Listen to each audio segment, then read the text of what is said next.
Hi everyone and welcome back to Sheep Farm, and this is another in the Meet the Flockers series, and this is the second in the Trudeau mini-series, and I'm calling this one Sub Rosa, Lions and Unicorns, which will become apparent as we move on through the presentation. This will be released on sheepfarm.co.uk under podcasts, and I might even get it on YouTube as well as a presentation, and Podomatic. In the Trudeau / Sinclair heritage we have 2 Canadian Prime Ministers, friends of the royals, earls and barons, rich businessmen, philanthropists, several mayors and MPs, French colonial pioneers, military officers, Dutch East India and East India operatives, Amasa carpenters, master stonemasons, a voodoo priestess, plantation owners, landed gentry, American physicians, national portrait stamps issued, and international celebrities like Madonna. They are very connected, as we will see. In this episode, we will cover the bloodlines of Justin Trudeau through his family via his maternal and paternal parents. Now I know the Castro link. Fidel Castro about being his biological father, and we might go into that in great detail in another presentation, don't worry. But even if this Trudeau is Pierre's stepson, this information is important. However, as you will see, it is his mother's lineage that is more important. In this episode, we'll be covering his mother Margaret and his father or stepfather Pierre. And if Fidel Castro, or to give him his full name, Fidel Ajaro Castro Ruz, is Justin Trudeau's father, well, Castro also has a very interesting bloodline too, and may even be the real reason why this guy's in power. After all, they were all Jesuits. Pierre, Fidel and Justin went to private Jesuit schools. In fact, when I've gone deeper into Fidel's Spanish Galician lineage, he is more than likely from Ashkenazi Jewish or Sephardi Jewish descent, from the highly religious region of Santiago de Compostela in Spain. That will probably lead to another flockers at some point in Fidel Castro. And both Trudeau Sr. and Castro are Marxists. Castro's father was a wealthy Spanish-born Cuban farmer and businessman with links to the United Fruit Company, now called Chiquita, and the Standard Fruit Company, owned by the Rockefellers back then, now called the Dole Company plc. Strange how these 19th century billionaire robber baron banking capitalists funded these Marxists into power that these people idolise. People like Karl Marx and Lenin. For these next generational leaders like Trudeau Sr. to think it all happened but organically.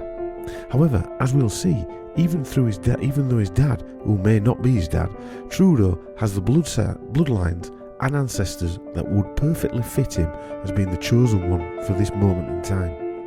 But it is his mother's lineage where all the real interesting stuff starts to happen. Just who are these flockers?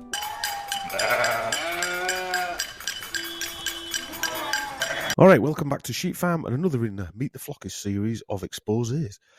This one is a spin-off and part 2 spin-off of Justin Trudeau, and it's part of that Swabian agenda, Young Global Leaders, and it's a continuation of this Justin Trudeau series. And I have to say, this is probably one of the most in-depth research pieces I've ever done anyway, and we'll probably have to record it in a few different parts, much to Chris's delight.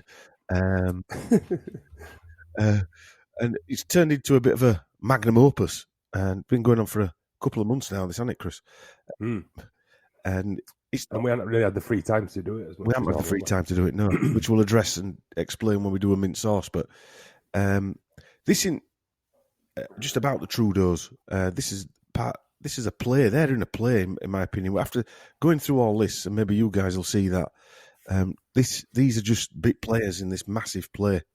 So with me tonight, as usual, is our Chris. And good evening. Are you swilling out tonight? Yeah, I've got some Malbec.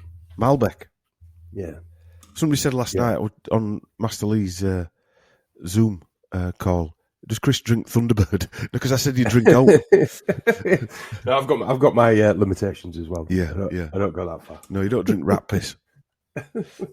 Mouse piss. Mouse piss instead. That's more of a delicacy. Yeah. A mouse piss.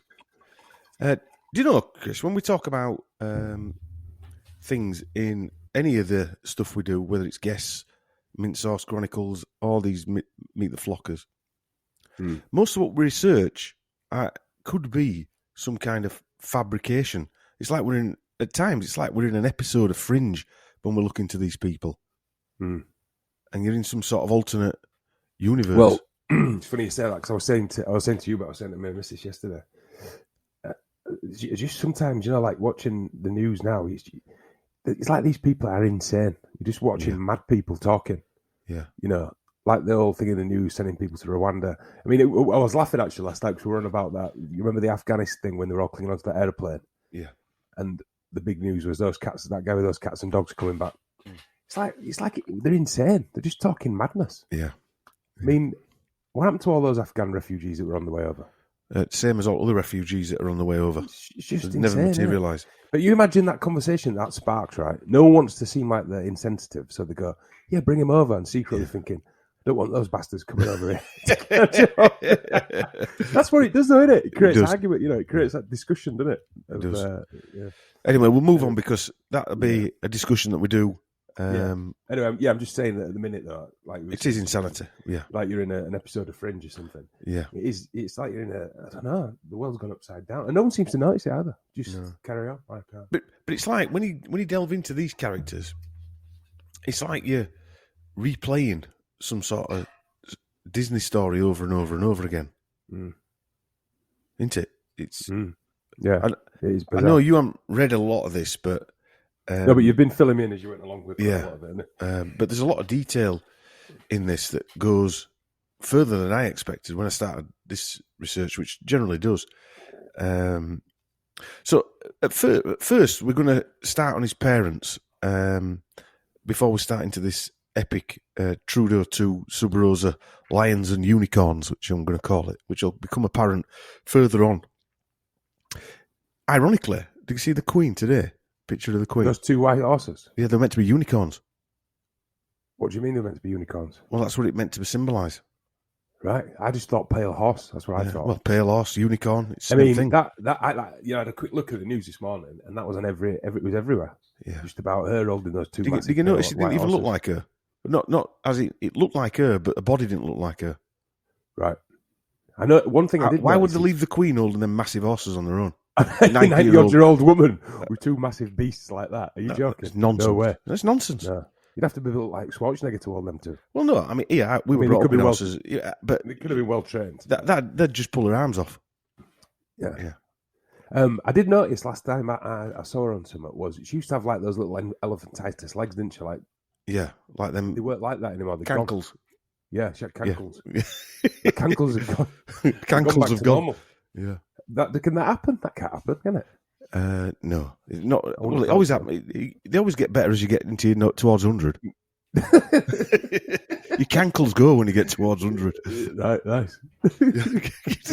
Your bingo arms and your cankles always go. Does that mean my bitch tit's going to start shrinking? Your bitch tits will go. Yeah. I haven't got bitch tits, by the way. That was a joke. Bitch tit, cankles, and bingo arms. I created my own nostrils. My own nostrils? What am I about? I thought you were going to say something about my nostrils. No, I wasn't going to say that, Chris. I never do that. Maybe a wizard sleeve might disappear as well. You're going too far now. I'm going far too far, and we're not even on that. So, anyway. So, yeah, we're going to go into... it's important, I feel, that we're going to go into Pierre Trudeau and Margaret Trudeau. Her maiden name was Sinclair.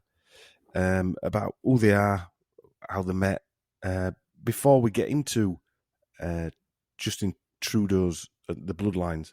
Remember, though, it's not really about them. It is about Justin Trudeau, but we still need to go into the backgrounds to show the relevance. So, if we don't include everything about Pierre Trudeau and Margaret Trudeau, I'm trying to give you an overview of who they are. I've got a lot of detail on them, but I didn't want to put it in this, otherwise it'd have been about 10 hours long. Could have done a full show just on Pierre Trudeau and Margaret Trudeau, but I didn't want to do that because it's about Justin Trudeau, really. Yeah, and again, we know the Castro links, and some of you be saying that ain't even his dad. We know that there is evidence, and we've seen it, and I tend to agree that there is a lot of evidence there that says he is his father, not just a resemblance, but a lot of other outside evidence. But Pierre Trudeau is his legal father, and these satanic families, it means a lot to them, even if it's an illegitimate and they're looking after someone's child. It seems to go hand in glove with these people, doesn't it? Well, all this stuff, like, it just builds up a picture, doesn't it? Yes. Of what these people are and how they're running things. I mean, the amount of stuff we've learned through doing the Johnson and all the other ones. There's, it's just interesting. It's like there's an alternative set of people just wandering around doing something totally different. Like I said to you ages ago, we were on about ages ago that when I was listening to a news thing on the radio, that maybe the newscaster's got more clout than the Prime Minister. And is that the world that you wouldn't surprise you now? I mean, we were on about that ages ago. That the upside down world we live in, that bloody Philip Schofield's got more clout than Boris Johnson. I'll just mention one person, Jimmy Savile. Jimmy Savile. Well, there you go. A guy who did a Saturday morning kids TV show. Yeah. But seems to have had more clout than anyone. Yeah. And pictures of him in wizard robes and everything. I mean, it's strange.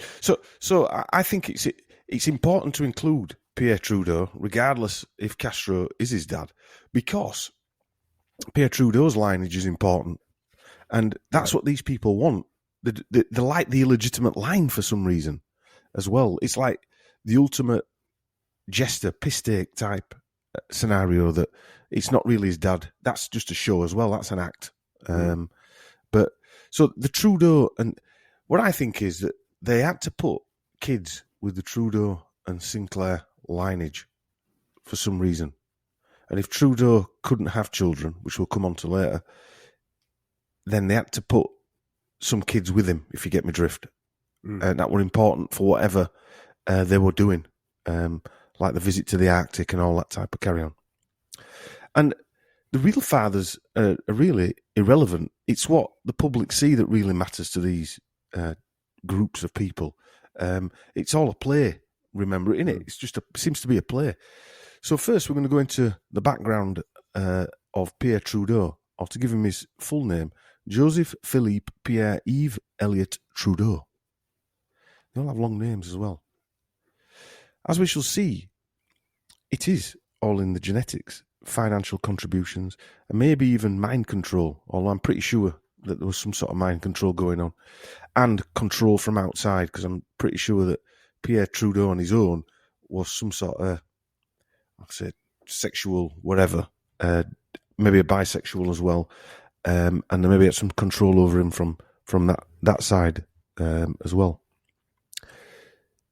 Remember, this is not a deep dive, but we will go into these two, Pierre Trudeau and Margaret Trudeau. Pierre Trudeau, often referred to by his initials, PET, which is an interesting name, as he is more likely MK Ultra'd to be called PET. That's what he was known as. He was born on October 18th, 1919. Do I have to tell you numbers? He died on September 28th, 2000, aged 81, which encodes a lot of 9/11, a lot of nines and ones. Trudeau Sr. was a Canadian politician who served as Prime Minister of Canada between 1968 and 1979, and then again from 1980 to 84. Born into a rich family, Trudeau attended the prestigious Collège Jean de Brébeuf, which is a private Jesuit school, as they are, known for educating elite francophone families in Quebec, which is the same school that Justin Trudeau went to. During World War II, he was a draft dodger, and in 1942, Trudeau drove around Montreal wearing a German army uniform, saying he admired Hitler and Mussolini. He wrote a comedy in 1938 showing the difference between dishonest and profiteering Jews. In 1947, Trudeau was a student at the London School of Economics, founded by the Fabian Society Socialists to train Marxists and spread Marxism. In fact, the Fabian Society founded the London School of Economics in 1895. Today, the society functions primarily as a think tank and is one of 20 socialist societies affiliated with the Labour Party. And there I was thinking the Labour Party represented the working man. Similar societies exist in Australia and Canada, and all over the world, even Sicily, Sicilian Fabian Society, and New Zealand. Back in 1947, when Trudeau Sr. went to the London School of Economics, he was taught by Professor Harold Laski, then head of the Fabian Society, and was publicly advocating violent revolution at the time. Laski was one of Britain's most influential intellectual spokesmen for Marxism in the interwar years. Back in 1916, Laski was appointed as lecturer to the modern history at McGill University, Montreal. That's where all the MK Ultra experiments happened. I know this is 1916, but who's to say that they weren't experimenting back then in some kind? Laski's father was a Lithuanian Jewish cotton merchant from what now is Belarus. Laski was born in Manchester on June 30, 1893. Born to a Jewish family, obviously, Laski was a supporter of Zionism and supported the creation of the Jewish state. Laski was a member of the Socialist Fabian Society, as I mentioned, from 1922 to 1936. At the London School of Economics in the 1930s, Laski developed a connection with scholars from the Institute for Social Research, more commonly known as the Frankfurt School, which was also heavily involved with the Tavistock Institution.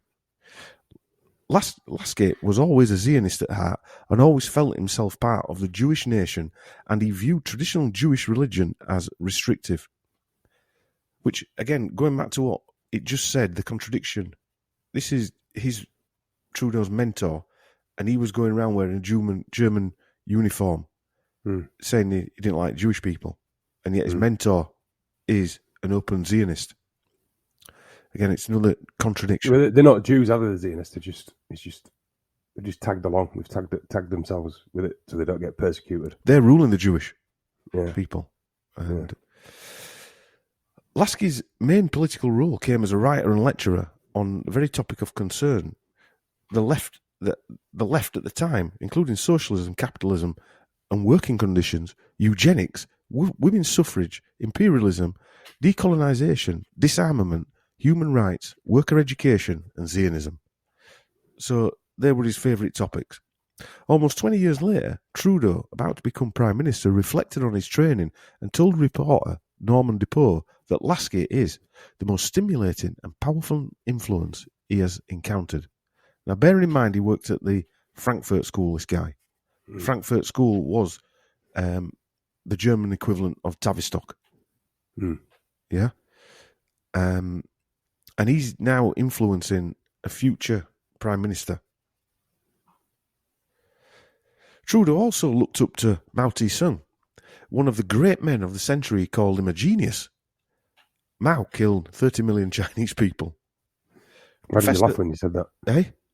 That's not funny, though. That ain't funny. No, I'm joking. I know, I'm laughing. No, you're laughing at the ridiculousness of it. I'm laughing at the contradiction that these people have, these heroes who they view. And I mean, I'll mention it further down, that his son then goes on to say that Chinese communism as it stands today is an ideal to make changes. Nice. If you've seen that video that he gave. Yeah, I've seen that.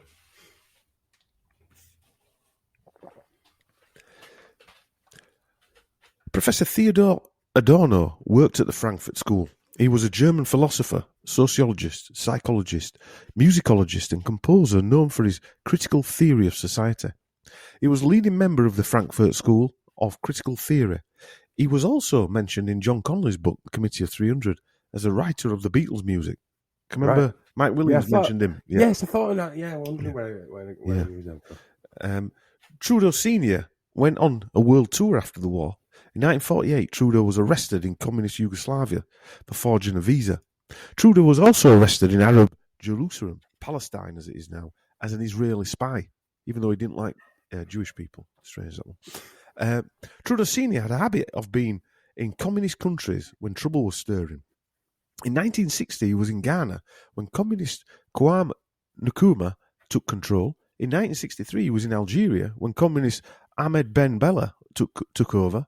In 1961, at about the time of the Bay of Pigs, the US Coast Guard picked him up, paddling a canoe to Cuba from Key West. Get off, are you joking? No, I'm not joking. The Coast Guard deported Pierre Trudeau back to Canada.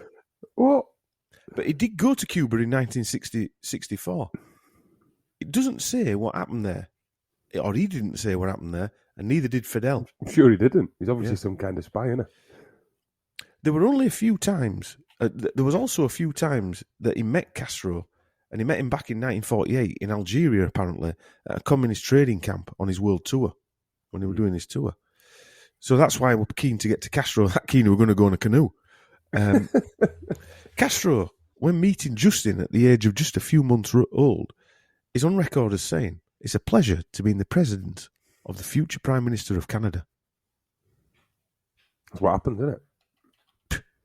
How many times have we read something like that out, Chris? Yeah. Said it about Bobo Johnson, didn't they? So many times that these people are going to be in power. We now have a picture of a man who was probably some kind of security asset used by influential businessman and a big fan of murderous dictators. In 1960, Trudeau led a delegation to China to meet Mao Tse-tung. He called Mao, as I said, a genius and one of the great men of the century. There is no escaping that Trudeau Sr. was a Marxist, and the spectre of Zionism rises its head to the surface as well. Although he aligned himself with the Social Democratic Party, he felt that they could not achieve power, so he joined the Liberal Party. This is the normal switcheroo. It's an early indication that he was probably put into position. Because that's what happens, isn't it? Churchill did it. All these people seem to... Same story, innit? Every time. Every time. Manoeuvred in there like a chess piece. His tenure as PM for 15 years and 164 days makes him Canada's third longest serving Prime Minister. When elected in 1968 under the backdrop of Trudeau mania, another stage-managed media operation based on the Tavistock manufactured Beatlemania phenomena, of which apparently Adorno of the Frankfurt via Tavistock was part of. It suggested that Adorno wrote, or had a team write, most of the Beatles hits, as I said earlier. This Beatlemania or Trudeau mania, I've seen videos of it, and the videos show like young girls chasing after a car, screaming at the top of the voices type of thing. Like you said, like they took the Beatles template and tried to use it for that guy. Yeah. It's nonsense because politicians, that doesn't happen to politicians. No one cares about them. No. Unfortunately for them. No. Unfortunately for them, no one cares. But then it makes you think, doesn't it, the Joe Biden thing now, when they said he had the most votes of any president ever. I mean, you've got to be mental to believe that, haven't you? You literally have to be, I mean, like everything at the minute, you've got to be actually mental to believe what you're seeing in front of your eyes. Yeah. It's just a giant lunatic asylum. And 1960s, when everyone was drugged out of their mind, it was probably just the same then as well. Trudeau mania continued during the subsequent federal election campaign and during Trudeau's early years as Prime Minister. Decades later, Trudeau's son, Justin Trudeau, drew a similar international reaction when he became Prime Minister in 2015. He was named the Canadian newsmaker of the 20th century by the Canadian press at the dawn of the millennium. It starts to make you think that maybe that the press and news is controlled. It's just a sneaking suspicion I'm beginning to have for it. Yeah. Especially after the last couple of years, I'm just thinking maybe it's a controlled entity. And maybe it was controlled from the beginning. A lot longer than we actually initially think. Well, I would guess that the BBC, the first channel, was literally the beginning of it, and that was controlled, and it's been controlled ever since. Yeah, it's weaponized, isn't it? Yeah. Was it Hitler that made sure everyone had a radio in their house? It was something like that, wasn't it? Yeah. Well, it's just a propaganda machine, isn't it? That's what you're watching. And everything those nut jobs and tinfoil hatwares have suspected has literally come out into the open. Yeah, literally being true. Yeah. And now if you can't see it, there's no chance you're ever going to see it, I don't think. I'm sorry. Yeah. Like we were saying today, that I know we always bring it up, that Yuri Bezmenov, the aim of the Russians is to be able to march you up to a concentration camp and say, and you say that doesn't exist, even though it's right in front of your eyes. And that is literally what we've seen for the last couple of years. We're seeing that cognitive dissonance, as we discussed with Mark, Dr. Mark Nestor. Yeah, it's just getting worse, isn't it? It is getting worse. It is getting worse. We'll go into that again in a minute sauce because I want to spend some time talking about that because there's some stories that we've got to discuss on that one. Trudeau mania. Trudeau mania. I mean, the word mania itself. Maniac. Manic. You know, not be able to think straight. Stressful word, isn't it? Yeah. Just like that's what they're saying. They're saying Beatlemania, stressed out because you're so infatuated by the Beatles, it's causing you stress. Yeah, and you're acting like a maniac. But you enjoy it. Yeah. Can't imagine him doing that over any politician whatsoever. No, it's a strange phenomenon that they cause all this trauma, and we're meant to be enjoying it. None of it makes sense. One of his famous phrases was "just watch me." It's a phrase he was made famous in 1970 during what they call the October Crisis. And this term is regularly used in Canadian political discussion. Trudeau suppressed the 1970 Quebec terrorist crisis by controversially invoking the War Measures Act. It's strange how 51 years later, Justin was crushing the trucker protests by similar means. It was called the October Crisis and refers to a chain of events that started in October 1970 when members of the Front de Libération du Québec, or FLQ, kidnapped Provincial Deputy Premier Pierre Laporte and British diplomat James Cross from his Montreal residence. These events saw the Prime Minister, Trudeau, invoking the War Measures Act for the first time in Canadian history. On October 17, 7 days after he went missing, Laporte's body was found in the trunk of a 1968 Chevrolet Biscayne at Montreal Airport. His kidnappers were subsequently captured and sentenced for his murder and served terms ranging from 20 years to life, though they were all released on parole much earlier. Right. Planned them, were it? Yeah. I mean, with the stuff we've seen over the last 10 years, I would hazard a guess that was possibly a staged event. Oh, they probably wiped that guy out, but it was a staged event. Yeah. I mean, I've not seen anything I've believed for a long time. I don't remember. Have you seen? Yeah, the last when was it? I mean, maybe weather. Yeah. Well, all you can believe is yourself and like you, my brother, my missus. You know what I mean? Yeah. You would hazard a guess that was a totally manufactured TV event at the time to bring in them war measures. Yeah, exactly. Yeah, that's it. To bring in because something else happened. Again, I've seen now when they bring in these totalitarian decisions, something happens to bring it in. Yeah, and then they can change something that they wouldn't normally be able to change because of these war measures. Yeah, it's quite obvious, isn't it? It's just blatant. Yeah. On October 1970, the FLQ manifesto was broadcast by CBC Radio Canada as one of the many demands required for the release of the British guy, James Cross, who was kidnapped with that Laporte geezer. The manifesto criticised big business, the Catholic Church, and declared Pierre Trudeau as a queer. Right. So there was a lot of rumours that he was... the last quote is very interesting because he was known as the Swinger Prime Minister. That was his name, the Swinger. The swinging In Prime what way? Minister. The swinger. Like a sexual swinger? Well, because it was 1960s and it was swinging 60s. All right, they're trying to make him hip. They made him look like he was this sexy French guy. Right. But he had a Bobby Charlton comb over. You know what I mean? He was 50-year-old and he had a Bobby Charlton comb over. Sounds sexy. Yeah, he does. He does it for me. He looked like Sid James.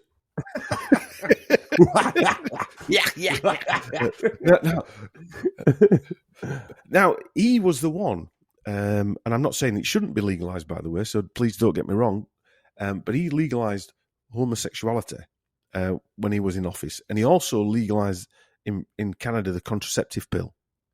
And he was also connected to Planned Parenthood. Right.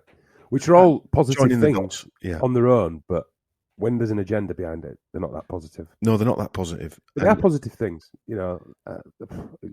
whatever. But look, being homosexual should not be illegal. End of. That's it. Bye. Yeah.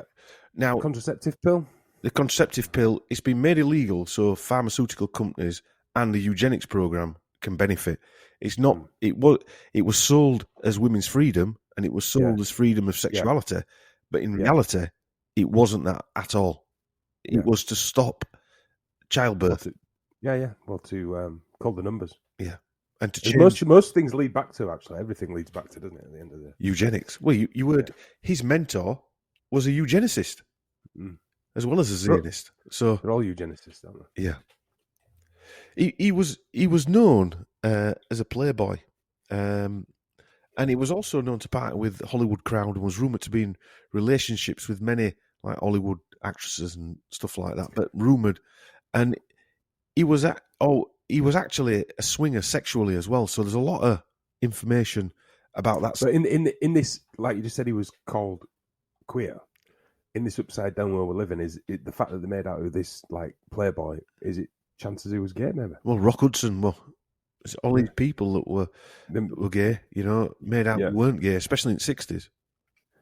Yeah. I mean, you remember in the 80s. I mean, it's baffling now to think that they used to quiz in the 80s. I remember reading newspapers whether George Michael was, whether Boy George was, and whether Elton John was. Yeah. Who cares? Who cares? Yeah, but what I mean is, if you look at, I mean, it was still stigmatized then. Yeah. And if you look at the videos of George Michael dancing around in them hot pants, you didn't need to. Quite blatant, wasn't it? It was quite blatant, yeah. But it's bizarre. Did you have them Kylie Minogue ones? Them gold ones? Me? you little, we had your legs sticking out on the bottom of them. Nice thought. Given that Kathy O'Brien, I mean, I watched that video again just before this, and I've got a book I had a book for a while, and she was openly calling out these people. You didn't really know who they were at the time either. At the time, I didn't have a clue. Going back years, yeah. But from the 90s, she were openly calling out Pierre Trudeau, and one of her, this is her saying this is testimony from her. She said, Pierre Trudeau's paedophilic sexual assault of me is documented in my testimony for the US Congress and in Transformation of America, which was censored under so-called national security since it exposed New World Order pedo mind control agenda. Truth is secured on my website, transformation.com. So I got that from a website. Right. So she's still holding her word. She's never been sued. I'll say that again. And she's never changed the story either. Ever. But they couldn't sue her, could they? Because if they sued her, then more people would be looking at it. More people would look at it. It'd become, Before going into politics, he was a law professor and a journalist. Again, we see all this same type of thing. Journalist. Yeah, and he travelled widely around the world. As I said, he was arrested in East Jerusalem on suspicion of being an Israeli spy. And again, we see that type of thing as well, where we saw Justin Trudeau's helper, that Chrystia Freeland, followed by KGB. A lot of these people are linked and intertwined with the security agencies, aren't they? He arrested in East Jerusalem, but I'm guessing he got off fine. Well, I'm guessing he did. Once he'd made the right phone call, etc. Yeah. Or it's just another way of tying him in. You've been arrested. You'll have to do what we say now. Because he wasn't arrested for being an Israeli spy. He might have been arrested for something else. I mean, how many people, right, forge a visa and then become Prime Minister? Yeah. That's, If we forged our passports or a visa to get into a country... I don't know what the sentence is, but you'd be locked up, wouldn't it? There'd be something serious going on. Interestingly, Canada's spy service, the CSIS, destroyed a Cold War dossier on Pierre Trudeau in 1989 instead of turning it over to the National Archives. The Canadian press learnt this, and so here they are destroying files again on someone without telling anybody what was in him. The Canadian Security Intelligence Services says the secret file on former Prime Minister was scrapped because it fell short of the legal threshold for retention by either the service or the archives, which is just a nondescript way of saying we're not going to talk about it. Yeah, I've got pictures of him with Ted Heath. Right, he's wearing these jean shorts, and they're like them George Michael shorts.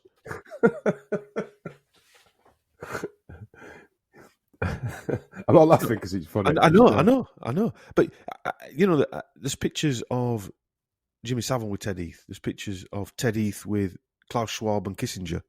Yeah. You're telling me that these people at this level, if you were Prime Minister of Canada and you were going to meet Ted Heath, right? MI6 are all over you. They know exactly what everyone's up to, surely. You would hope so. Service. Well, you would hope so. That's what you pay. They're supposed to get paid for, isn't it? Yeah. You would hope so. And David Icke called out Ted Heath in the 90s, and it came out. I remember because I've moved into this house. So in the last 5 or 6 years, I've probably brought this up before. And I remember reading it in the Times. It admitted that Ted Heath was a paedophile. But the big story of it was, and I remember it was in the paper. I've probably said this before. It was in the paper for one day. Ted Heath was a paedophile, but he wasn't a satanic paedophile. Yeah, it's all right then. That makes it all right. Shouldn't that been all over the news, showing you every person he's been in a photograph with, everywhere he's been? And it also means he was satanic. Yeah. But that should be investigated. He was the Prime Minister of England. There should be a documentary about that on Netflix. We should be learning about this more and more and more. Yeah, but it's just gone. Well, it's strange because Ted Heath was Prime Minister at a time where being married and being Prime Minister was important. Right. Yeah, he wasn't married. You know what I mean? And he wasn't married at all. And so it was quite blatantly obvious that Ted Heath was satanic paedophile. Yeah. And he ran the country. I mean, if the Secret Services didn't know that, you can't keep that secret, can you? No. They've got the ultimate hold over him, haven't they? The story of makes you fucking blood boil fight, doesn't it? Look, rumours are rumours, but that policeman in Kent did all that research and found out about all this. And there's research like this about Pierre Trudeau's as well. People have done massive research, and I didn't want to go down that road because it's not about that. This is about giving an overview, and so. But when I get into how he met his mum, you'll realise there was something not quite right there as well. So Trudeau Senior was a 49-year-old playboy boy with no children, and Justin Trudeau's mother, Margaret, was 18-year-old when they met. A 30-year, just over, age difference. Right. When you hear how they met, it shows signs of being some kind of arrangement with the intention of putting these two together and putting the Trudeau and Sinclair names together. My view from the evidence is that he couldn't have children, and surrogate fathers or studs were provided. He also may have been bisexual as well, and some of the stories that come out on that. Pierre Trudeau, just like Stanley Johnson, also linked very closely to the Rockefellers, in his case via billionaire businessman Paul Demarius Sr. Both fathers signed that contract, and their sons became who they are today. In 2015, reports of paedophilia and Trudeau were confirmed by Canadian journalist Benjamin Fulford. It corroborates reports by US author and MKUltra victim Cathy O'Brien in her 1995 book, Transformation of America.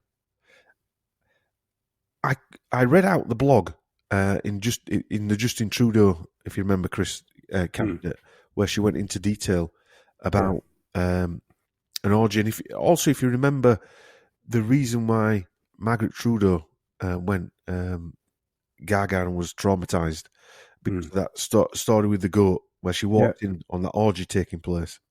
Yeah. And I'm not saying, but do you know, No, but like we always say, Fatty, whether it's true or not, it doesn't matter. That's been put out into the ether, hasn't it, for whatever reason. For whatever reason, it's been whether put out that is there. actually true, no, we'll never know. But I mean, for some reason, that story's floated, isn't it? Yeah. So we'll get into Margaret Trudeau now. In my view, for what it's worth, she's sort of like, I call it a prize, but not necessarily a prize, like a broodmare, like Prince Charles and Princess Diana. A victim. Like Boris Johnson's mum, by the looks of what we saw. Boris Johnson's mum. So they're dragged into these horror shows, used, and then thrown out. Yeah. In fact, she's very much like Johnson's mum. Very much similar sort of characters also. Johnson. I looked into Johnson's mum when I had more time to research during lockdowns or whatever. Yeah. And you just made you feel a little bit sad. Not a little bit. Same with this Margaret Trudeau. She's been... Yeah, I remember looking through some of that. She was an artist, so I looked at her art website. Yeah. And you didn't get a feeling of she was a bad person at all. Yeah, they're like brood mares. Just being used. Yeah. But there's a little bit more weirdness goes on here. Margaret Sinclair was 18, 19-year-oldish. Stories vary, but she was nearly 30 years younger than Trudeau when she met him. He was a 49-year-old man with a Bobby Charlton comb over. I mean, why would any attractive teenager find him likable or attractive? There is no reason for that, In things I've read, Pierre Trudeau has been called good-looking and enigmatic. But like Johnson, I mean, Johnson just fat. Yeah, but just the good-looking because he'd been told the good-looking. I was going to say it's just a media-pushed vision of him, isn't it? You've been told, so everyone goes along with it for whatever reason. Trudeau mania becomes a thing. An 18-year-old would not be attracted to it. I just don't believe that, unless they were mind-bended. In 1960s, Canada's MK Ultra was rife, and as I mentioned before, so the question in it is she a victim of mind control? And was he? And also, I mean, I'm 48. Are you attracted to 18-year-olds? I mean, no. Because without being rude, you got nothing. You got nothing in common with them, have you? No, it's like that bad Kevin Spacey film. What was that? He falls for his daughter's friend or whatever it was. Yeah. Look who Kevin Spacey is. What do you mean? Well, he was getting done for that and then got let off, didn't he? This is a weird one. He just vanished, didn't he? Yeah. Anyway, go on. Yeah. Anyway, certainly the people around him and her were in the right circles. The father worked for Paul de Marius, so you've got Des Marius, Senior, who was a friend of the Rockefeller. He was also a trilateral committee member. He was a Bilderberger. Paul de Marius Senior had several future Canadian prime ministers working for him, including Trudeau. So he had like a stable of people work for him. And who sounds familiar, doesn't it? It sounds familiar. And who run his company for him? But this Margaret Sinclair's father, as we'll come on to in a sec. Margaret Joan Trudeau, or Sinclair as she was born, in September 10th, 1948. You can't get over these dates sometimes. She's a Canadian author, actress, photographer, former television talk show hostess, and social advocate for people with bipolar disorder, with which she's diagnosed. So you've got Pierre Trudeau's wife, who's got mental issues. You've got Justin Trudeau's wife, who was bulimic. Sinclair, or Margaret Trudeau, was born in Vancouver, in Canada, the daughter of Scottish-born James Jimmy Sinclair, a former Liberal member of Parliament of Canada. We'll get into his background in a bit. Pierre Trudeau was a bachelor before he became Prime Minister in 1968.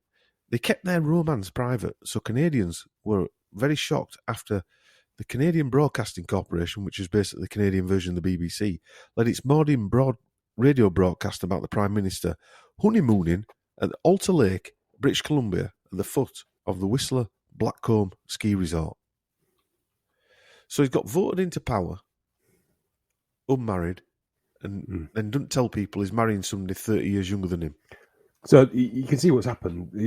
He was getting into power, he got in, and he was going to marry this girl all along, like you said, like a family bloodline thing.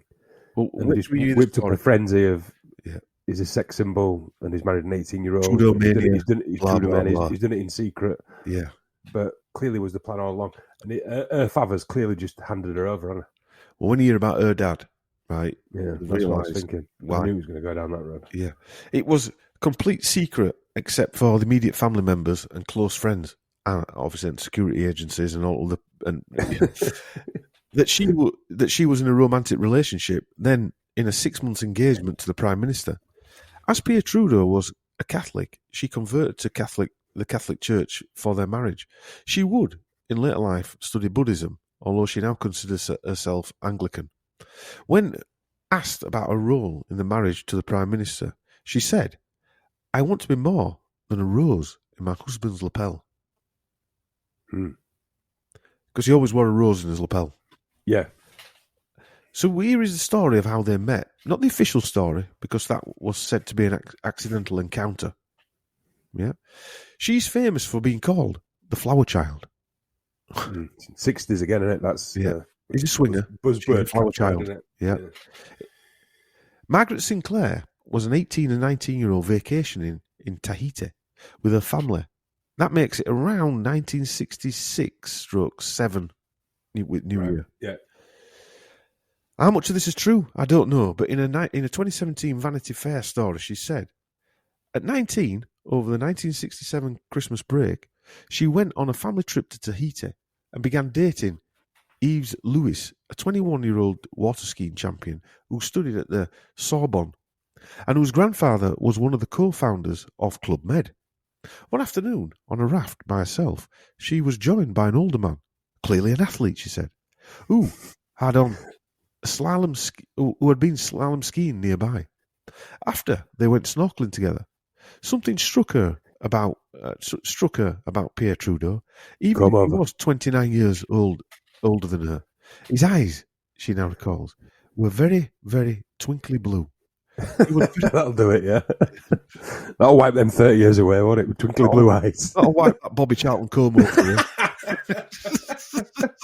Blowing in the wind while he's slaloming skiing. He only swims up to about It's just twinkly blue eyes. Waving at me, no, it was my hair. His athletic body. Yeah. He was an adventurer. Ooh. He was a tease. He was so intelligent, and he had fabulous legs. That's why he wore those George Michael pants. Yeah. In 1969, while she was staying at her grandmother's house on the British Columbian coast, her mother telephoned to relay that Pierre Trudeau, now Prime Minister of Canada, had called to ask if he could invite young Margaret to dinner. So this is 2 years after. Right. Ironically, just to add more murkiness to the story, Club Med was started in 1950 by Belgian entrepreneur Gerard Blitz. Interesting name. Because of reckless spending, apparently, the club was on the verge of bankruptcy in 1961. It was saved by 35-year-old Baron Edmond Adolphe Maurice Euler Jacques de Rothschild. Or just plain old Baron Edmond de Rothschild, on the French side of the family. After he visited the resort and enjoyed his stay, de Rothschild was a French-Swiss banker, the founder of Edmond de Rothschild Group in 1953. After the Six-Day War, the Baron contributed to the creation of the Israel Corporation Investment Fund in 1968. He was reported the richest member of the Rothschild family until his death in 1997. He was a member of the steering committee of the Bilderberger Group. With Rothschild financing, the number of Club Med villagers increased greatly from 1963 to 1993. The dates again. In 1965, the first Club Med outside the Mediterranean was opened in Tahiti. So was Rothschild also there? He's now called Fosun and has assets of $102.6 billion. This is where I now introduce the Masonic Grand Lodge of Tahiti. By King Charles II. The Grand Lodge of Tahiti was constituted of France, that is King Charles II, constituted on December 21st, 2011, from 3 lodges previously chartered by the Grand Lodge Nationale Française. Data was presented that indicates this new Grand Lodge practices regular masonry and is a sovereign territory. The Commission is of the opinion that the Grand Lodge of Tahiti meets the standards for recognition. Back in 1967, the Grand Lodge Nationale Française, or the GLNF, is a French Masonic Grand Lodge. It was founded in 1913 by 2 lodges, Le Centre d'Hermès, lodge splitting from the Grand Orient de France, and the L'Anglaise Lodge, an independent lodge based in Bordeaux. The Grand Orient de France is the largest of several Masonic organisations in France and is the oldest in continental Europe. It is generally considered to be the mother lodge of traditional liberal or continental Freemasonry. Bear in mind, there were liberal politicians. This is if it actually existed at the time. It was a military lodge at the time, attached to the Earl of Gerard's Royal Irish Regiment, formed by Charles II of England in Saint-Germain in 1661, just before his return to England. In the book, The Sinclairs of Scotland, written by Robert Sinclair, it states the Sinclairs were well respected throughout the centuries, won or were awarded property and lands. They were greatly involved in the battles and wars of independence, and are first mentioned in the invasion of England with William the Conqueror. The book goes on to describe in detail all the battles, looking at the first Battle of Dunbar in 1296, effectively ending the English victory to the first Battle of Independence, the Battle of Roslin. It goes on encountering the Sinclairs in the likes of the Battle of Bannockburn and Culloden, to the ill-fated invasion of England in 1648 with King Charles II. So what we're talking about here is that there was a French lodge in Tahiti, Masonic lodge, Right. and also the Rothschild owned Club Med, where these two met. Right. And I'm going to go into some other details about how they met in a second. Also to bear in mind is the fact that on RothschildArchive.org, under Freemasonry, it states, members of the Rothschild family have been involved with the Freemasons, a fatherly organisation whose members are concerned with moral and spiritual values, self-improvement, and helping their communities with charitable endeavours. Ferdinand de Rothschild Lodge number 2420. This Masonic lodge was established in Aylesbury in 1892, and it was consecrated at the Five Arrows Hotel in Waddesdon in May 1892. Five Arrows? So this is the first link to the Sinclairs, the Masonic Order, because he's on the island in Tahiti, which I wouldn't have thought is a popular holiday destination back in the mid-1960s. No. America. Hawaii might have been, but I wouldn't have thought Tahiti would in the Pacific. It'd be quite a long. It's interesting as well that description of the Masonic, the helping of people, and if you take that as a micro scale of how they sell things now, you know what I mean. We're here to. It's a very obvious thing to say, I know, but we're here to do good and we're here to help everyone. But the underlying undercurrent is we're here to screw everyone over. Yeah. I mean, that is literally the template of what goes on a daily basis now, isn't it? It is, yeah. It is. But is that the Masonic template? I don't know. Well, it is the Masonic template, isn't it? We're here to help you, but we're helping you our way, and you've got to do what we say. Yeah. We're making you an offer. And it's a mafia. It's gangster. It's gangster rules, isn't it? We're making you an offer you can't refuse. Yeah. But if you refuse it, not even that. Protection money. You know, that guy's going to attack you, and you need help from me. Yeah. That virus is going to attack you. You need help from me, but you've got to give me this, and this. Yeah. Yeah. Somebody says I was struggling with my sinuses. Who apparently made a comment that I would off my napper livened up. Oh really? I assure you, I'd swap you my sinuses for your sinuses. Did someone say that? In the season, yes, someone left a comment. It's not the 90s now. I'm 52-year-old. If you can see what I'm seeing on this video feed, is there's loads of hookers behind Dom, and he's snotting challenge. Yeah. You just stop pole dancing, you're putting me off. Well, I mean, you come to whatever conclusion, don't you, I suppose. Yeah, but there's the Rothschild own the island, own the holiday resort, and there's a French lodge on the island. I can't see Tahiti being a big island either. So just to recap, Pierre Trudeau, now Prime Minister, I'd called to ask if he could invite young Margaret to dinner, who we met 2 years before. I've also read that elsewhere, when Margaret Sinclair, met Trudeau Sr., who was then Minister of Justice, Sinclair, she didn't recognise him. In fact, she thought the little encounter was a bit odd. And she said, seeing Pierre for the first time in Tahiti in his creepy little bathing suit. So this is another story. That were her words, yeah. Yeah, these were her words in a creepy little bathing suit. Would the Sinclair parents really be happy that someone who looked like Sid James perving over their 18-year-old daughter in Speedos? Yeah, I was going to say that. If you got that phone call of a 50-year-old guy ringing up to speak to your 18-year-old daughter, you just tell him to F off, wouldn't you? Yeah, you would. With his comb over. I don't care how nice his legs are. Yeah. Or how sparkly his eyes are. And if you get, No, F off, you dirty perv. Yeah. So he was elected back in 1968, and he took part in an economic mission as well, headed by. Sorry, I mentioned earlier that from 19 about James Sinclair, her father, and I'll just do a bit of background on him. From 1960 to 1970, he was president and chairman of Lafarge Cement of North America.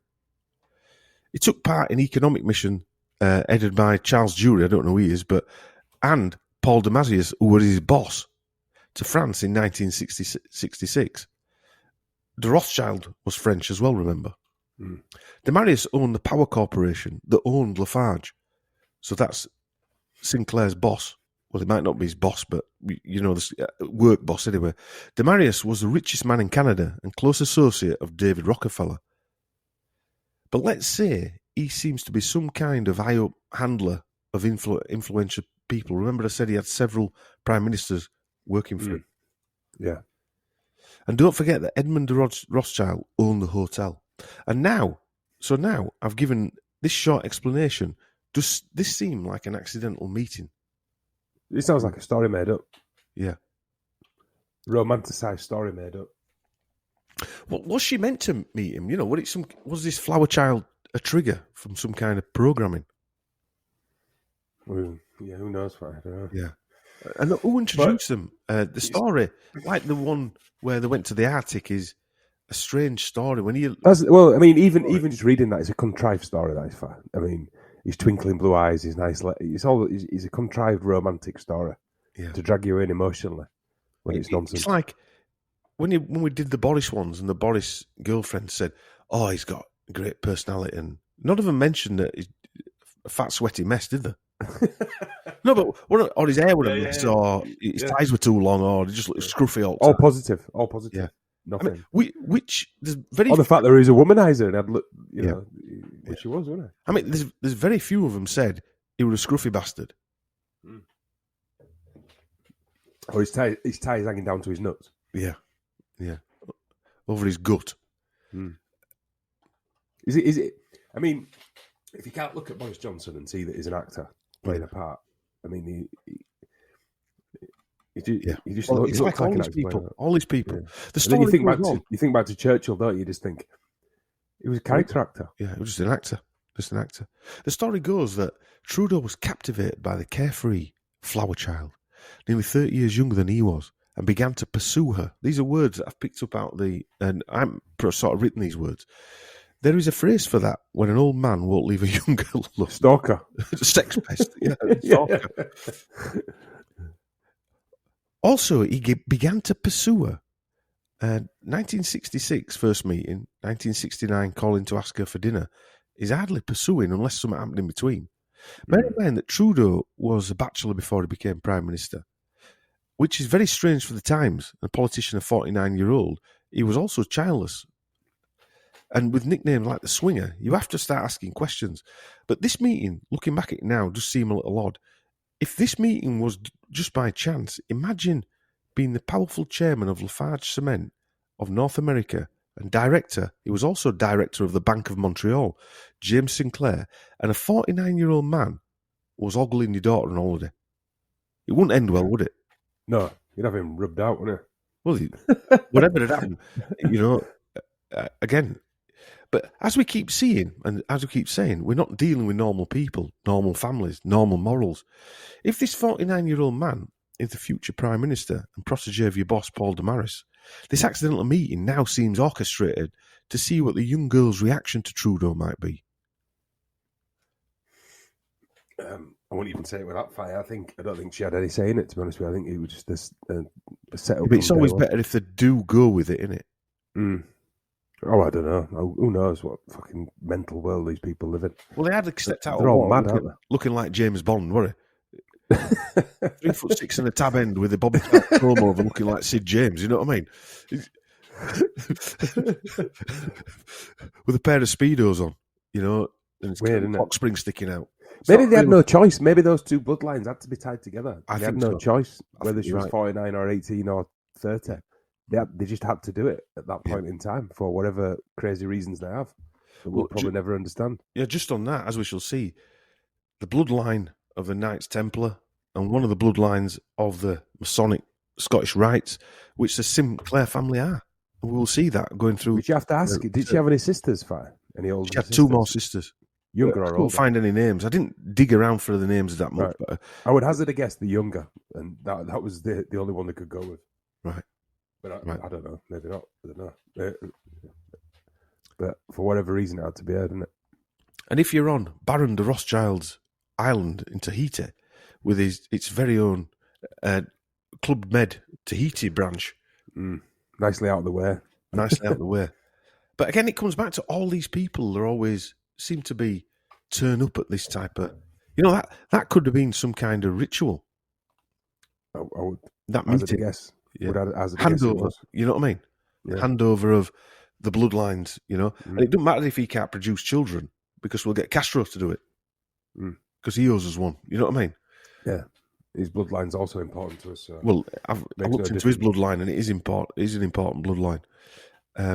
It would also be interesting to know who else was at that Club Med Tahiti Christmas holiday where they stayed. And then we have the flower child statement. Not young girl or woman, child. The flower child statement from Trudeau is interesting. Flower child originated as a synonym for hippie, especially among the idealistic young people who gathered in San Francisco and the surrounding area during the Summer of Love in 1967. you what, mate? No, I'm going to say another orchestrated event. Another orchestrated event. Also, right, I'm in my 50s. You were 49. You're a bit out of touch with all that, aren't you? Are you really going to be calling a... Well, that's like you going after some young girl who's into grunge. I mean, I'm saying grunge, that's gone years ago. Yeah. Into I don't know, mumble rap. Yeah. And going, really, really hit with that, man.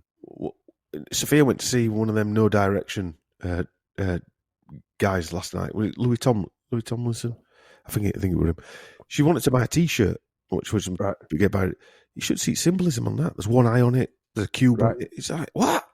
Yeah. I was thinking how much was it? I haven't asked that yet, but anyway, it was the custom of flower children to wear and distribute flowers and floral-themed decorations to symbolise ideals of universal belonging and peace and love. Flower children were also associated with flower power, the political movement, which originated in ideas written by Allen Ginsberg in 1965. The term originated in the mid-60s in the wake of a film by H.G. Wells, The Time Machine. Do you know who H.G. Wells' mentor was? Who? Huxley's granddad. Oh, yeah, Huxley's granddad. How mad's that? That depicted flower-bestowing communal people of the future in a story categorised by anti-war themes. That's a surprise. H.G. Wells writing about the future and it happens. Just like Brave New World and Huxley link. He's done loads, actually. I think he wrote a book called New World Order. Just a coincidence. The Time Machine is a science fiction novel by H.G. Wells, published way back in 1895. Set in the then-present Victorian England, Wells focuses on a recount of the otherwise anonymous time traveller's journey into the far future. A work of future history and speculative evolution, The Time Machine is interpreted in modern times as a commentary on the increasing inequality and class divisions of Wells' era, which he projects as giving rise to two separate human species, the fair childlike Eloi and the savage simian Morlocks, distant descendants of the contemporary upper and lower classes, respectively. I think the Morlocks live underground, I think, and the Eli live above ground, don't they? Right. Underground in White Road. Road. Your area, that. Yeah. I think we've got a Huxley one planned. I mean, we could do a whole H.G. Wells bit, couldn't we? Well, in fairness, I've done a lot of the Huxley one is going to be quite a big one, to be honest with you. And we put it on a back burner, didn't we? Yeah. So she was a flower child. Was it a trigger word? I think, just like the red rose, lapel thing. On Trudeau was elected in 1968, and they kept their romance private, as I said, for a year or so. In Vanity Fair interview, Margaret says his political profile continued to rise. He dated beguiling women. Barbara Streisand was among them. Bollocks. I think Pierre thought himself as the old Prince of Wales. What? Who liked the showgirls, Margaret says. Just more shenanigans, isn't it? Yeah. He just loved to date actresses and singers and ballerinas. Just for the weekend or a glass of champagne. But Barbara was substance. She really was. She was an arrangement. She had an arrangement. When I wasn't going out with him, he could go out with other girls. But I didn't mean Barbara Streisand. What? They just created a character. It's a character they just created. Yeah. They might as well call him Bruce Wayne. Yeah. Yeah. A womanizer. Yeah. Womanizer character. Yeah, they just create. You can see it, can't it? It's just an invented character. Yeah. Yeah. So the Canadians were shocked when they realised they were getting married. And they got married on March 4th, 1971. Prime Minister Trudeau, they quietly married apparently, who was 29 years young. Margaret was 29 years younger. They were married in complete secret, except to the close family members. And they went away on a closely guarded honeymoon as well, which is where the Castro link comes in. Because when they went on this honeymoon, they stopped off at some islands further on. And I think they went to Barbados and another island. And then they went to a third island and they wouldn't say why they were going. And also Trudeau disappeared as well somewhere. Right. So it was a strange, strange. Obviously, that's where the Castro connection comes in. Because it were only a boat ride away from the island where they were. Did they go in a canoe or did he? But as time went on and she began to break down, their relationship started really to disintegrate. And initially, they appeared to have a very close and loving relationship, but it soon fell apart. Trudeau resented her husband's constant work-related absences and was forced to raise her 3 young sons largely by herself. It's not quite true. That didn't exist, does it? That didn't exist in their world. Their world didn't exist. Also, they're not single women running around with a piece of toast hanging out the mouth, are they? No, they're not. And having to go to work and stuff. But exactly. Also, she was in a mental asylum for quite a long time. And so she ain't bringing kids up. You know, she'll have been drugged off a nut. In fact, she smuggled drugs in the Prime Minister's luggage. And she made appearances at Studio 54. Is that New York 70s disco club? Right. Yeah. Right. And Trudeau had affairs with Jack Nicholson, Ryan O'Neill, Lou Rawls, and soul singer, and friendship with US Senator Ted Kennedy. Sounds like she's been passed around. And yeah. And she was associated with members of the Rolling Stones, including Ronnie Wood, who wrote about it in his book as well, did Ronnie Wood. Oh, God. I mean, again, it's sounding really tragic, that is fair.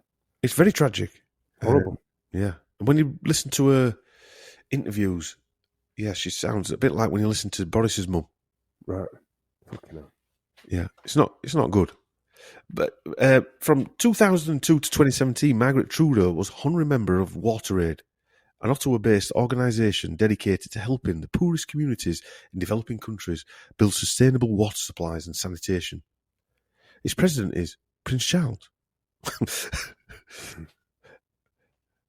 So she went on that trip with Trudeau's wife, Justin Trudeau's wife as well, didn't she? I don't know. Yeah. So she suffered with bipolar. She was known as manic depression, and it's a mood disorder characterised by periods of depression and periods of abnormally elevated mood. From an interview I read, the writer said, almost from the start, the unconventional Trudeau marriage had been jinxed. Plunging into depression in 1973, following the birth of her second son, Alexandra, now called Sasha, Margaret fled Canada for Paris and Crete, hoping to reconnect with some of her more footloose side. So she was portrayed as this young hippie girl. Remember, she would have been early 20s, now married to somebody in his 50s. I mean, they're not connected at all, have they? Let's face it. They're still continuing the story, which is, you know, he got a bit older. She had 2 kids, but she still wanted to be. She was still a flower child. So she went off and did a bit of this and that. It's still creating that romantic bullshit story, isn't it? Yeah, I would say. Yeah, there's a 60 Minutes interview which I ask people to watch, and it reminded me of the Britney Spears interview, Right. Where she had the Princess Di interview. And the Princess Di interview, yeah, where they had like a flashback type scenario. And according to a blogger, this was taken from Water War Crimes. Now, the Water War Crimes, the reason that's said is because Pierre Trudeau sold off all the water to private organisations in Canada. Oh, that's nice. So I didn't go into detail about that. There were a lot of stories on that. Definitely looking after the people there. Definitely looking after them. Over the years, insiders have told me, this Henry Markow said, that Pierre's 1968 marriage to Margaret was arranged by the military. The couple programmed with LSD at a remote farm in British Columbia. Margaret Trudeau, the wife of Canadian Prime Minister, had a mental breakdown as a result of what was going on in Ottawa during her marriage to Pierre Trudeau. Remember the goat story that I said? She was put under the care of a psychiatrist named Dimitri Pivnicki, which I mentioned again at the Montreal Allen Memorial Institute, who also was the father-in-law of future Canadian Prime Minister Bill Mulroney, future leader of the Conservative Party and future Prime Minister. I talked about the Allen Institute in the last episode. The Allen Institute was notorious for its participation in CIA brainwashing experiments under the leadership of Donald Ewan Cameron. They went on to say the logical interference is that the Canadian Department of Defence, under orders from the CIA or US military, directed Pierre Trudeau to have his wife brainwashed or cleaned of information at the Allen Institute, because nobody, especially Pierre Trudeau, would be so stupid as to allow his wife examined by a psychiatrist who is because bear in mind, he's the father-in-law of one of his chief rivals and political enemies. So it had to be an order. You ain't going to be that stupid to allow your wife to be interviewed by your political enemies, are you? No.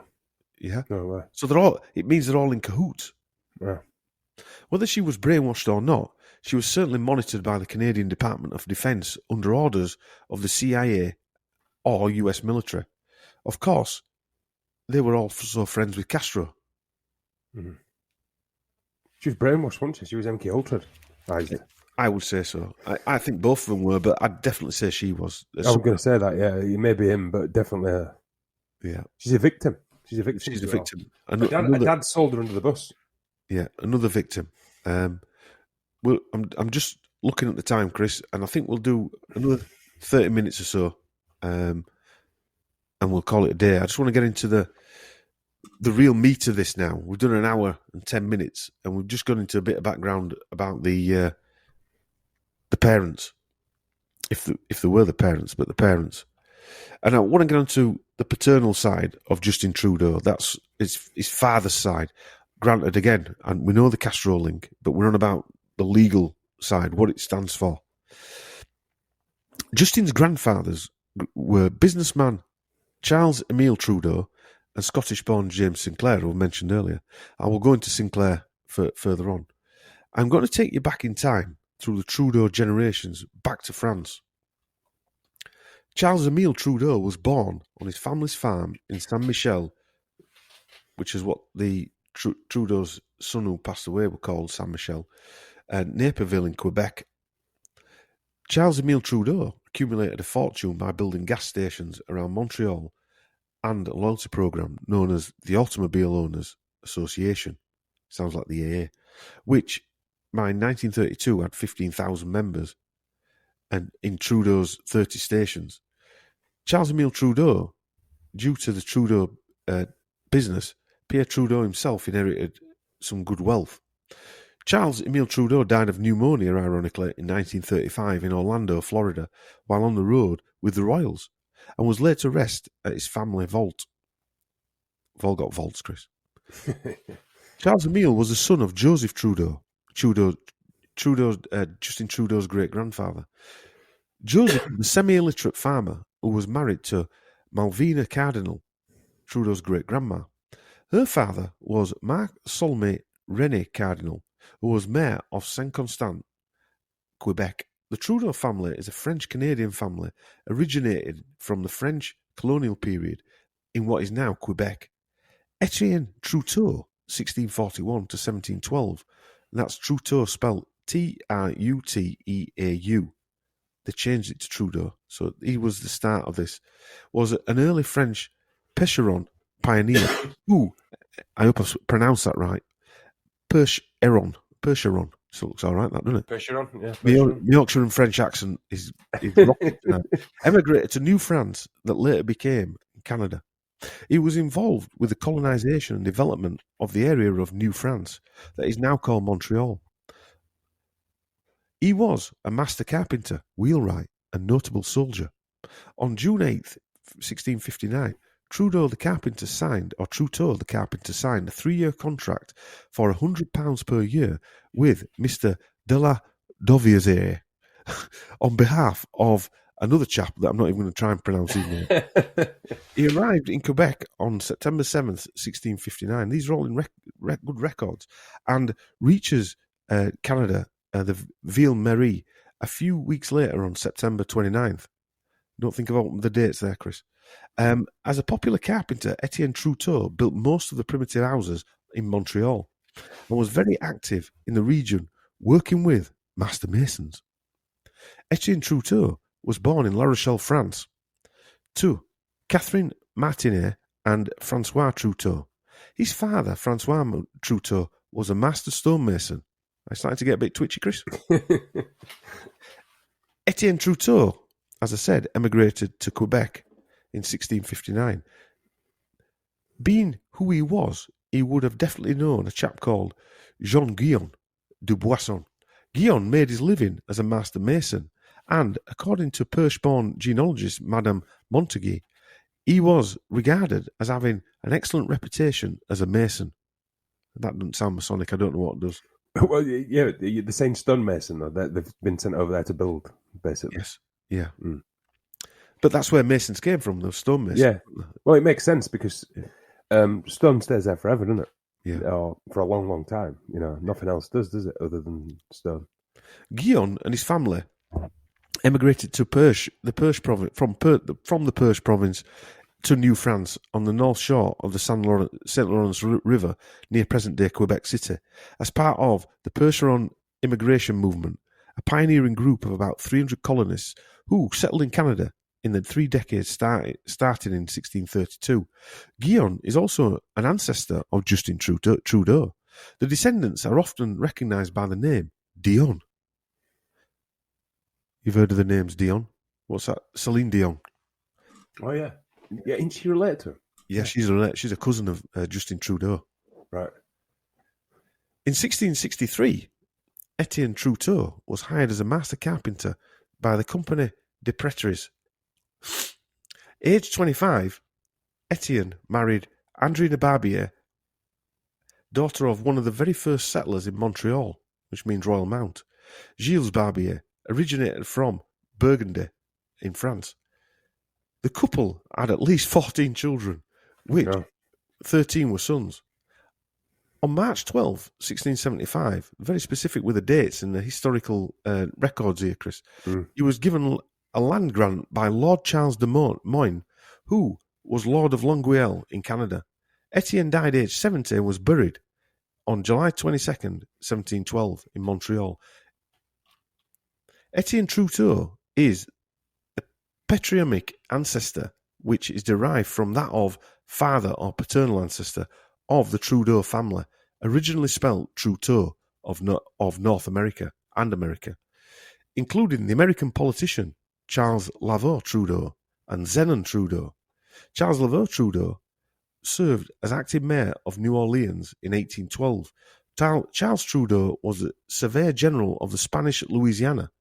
A Surveyor General is an official responsible for government surveying in a specific country or territory.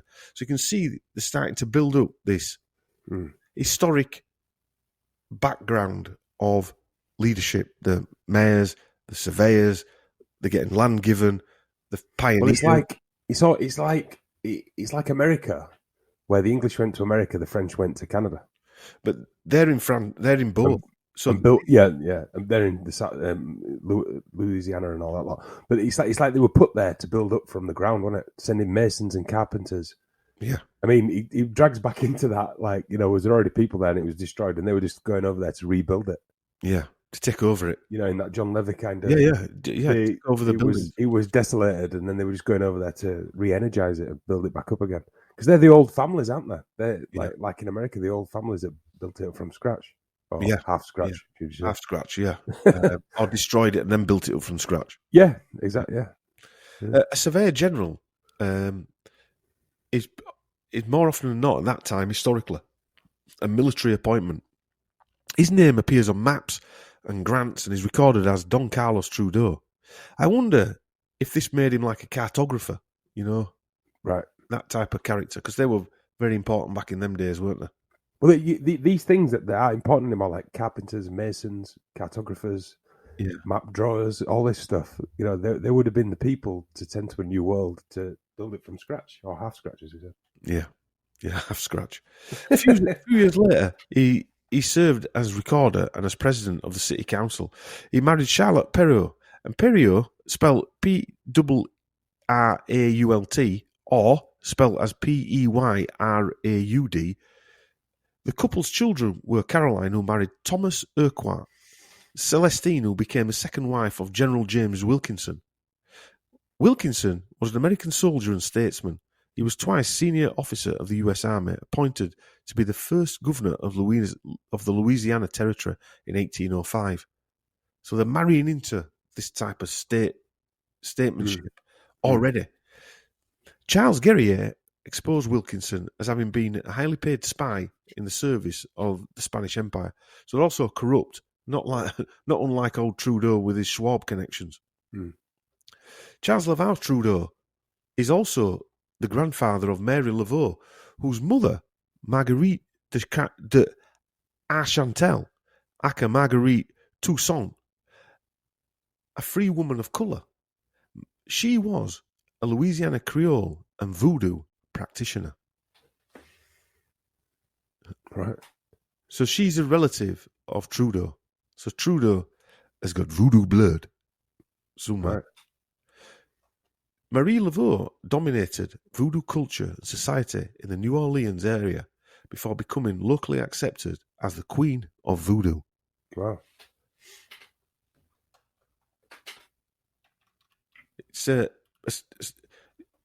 Louisiana voodoo, also known as New Orleans voodoo, is an African diasporic religion which originated in Louisiana. It arose through the process of syncretism between the traditional religions of West Africa, the Roman Catholic form of Christianity, and Haitian voodoo. There's also voodoo on Tahiti. Yeah, I was thinking that. I was actually confused almost for a second whether you mentioned whether it was Tahiti or Haitian. Yeah. There is a voodoo on Tahiti, but I couldn't find loads of links to it. To be fair, but that's where the zombie thing comes from. From voodoo. Yeah. They reckon they used it to reanimate dead bodies just to work on the farms. That's where that zombie mythos comes from. Right. The religion existed from the 18th century to the early 20th century, by which point it effectively died out. You're right. Only to be revived and altered in the late 20th century. No central authority is in control of Louisiana voodoo, which is organised through autonomous groups. So she is... her and her husband went to have had 15 kids as well, and they're distant bloodline relations to the Canadian Trudeaus. Charles Trudeau's brother, Zenon Trudeau, was a soldier and planter, or plantation owner, and a minister who served as the lieutenant governor of Upper Louisiana, New Spain. Trudeau joined the Spanish army in his youth, attaining the rank of captain of the regiment of infantry, rising to lieutenant colonel. The planter class, known alternatively in the United States as the Southern aristocracy, was a racial and socio-economic caste of Pan-American society that dominated the 17th and 18th century agricultural markets. Right. In other words, they were slave owners. Yeah. The Atlantic slave trade permitted planters to access the inexpensive African slave labour for planting and harvesting crops. Planters were considered part of the American gentry. Zen and Trudeau granted lands which would later be part of the state of Missouri to Joseph Conway and his family and to his friend Daniel Boone. That Daniel Boone was an American pioneer and frontiersman. He's quite a famous guy, isn't he? Whose exploits made him one of the first folk heroes of the United States. And here we've got a Trudeau giving him land. If you're a pioneer and frontiersman and a hero, you're probably an evil bastard, aren't you? That means you were going around murderising people who were already there. Yeah. I've always said for years, even like living in London, if there's a statue of someone, they were probably a twat. Do you know, it's true, isn't it? I mean, it's becoming more and more evident now. I mean, it's even a thing now, isn't it? Yeah. If there's a statue of you or a painting of you, probably a bit of a twat. I'm getting a gist, Chris, that you're not patriotic. Patriotic, stick it up your ass. Nelson's column up your ass. Yeah, There's no such thing as patriotism. There's right and wrong. That's it. Yeah. There's evil and there's being good and there's being nasty and there's right and wrong. Patriotism, fuck you. Sorry, no way. Yeah. Not buying that. Zen Trudeau was the ancestor of Dr. Edward Trudeau and Gary Trudeau, spelled with a double R.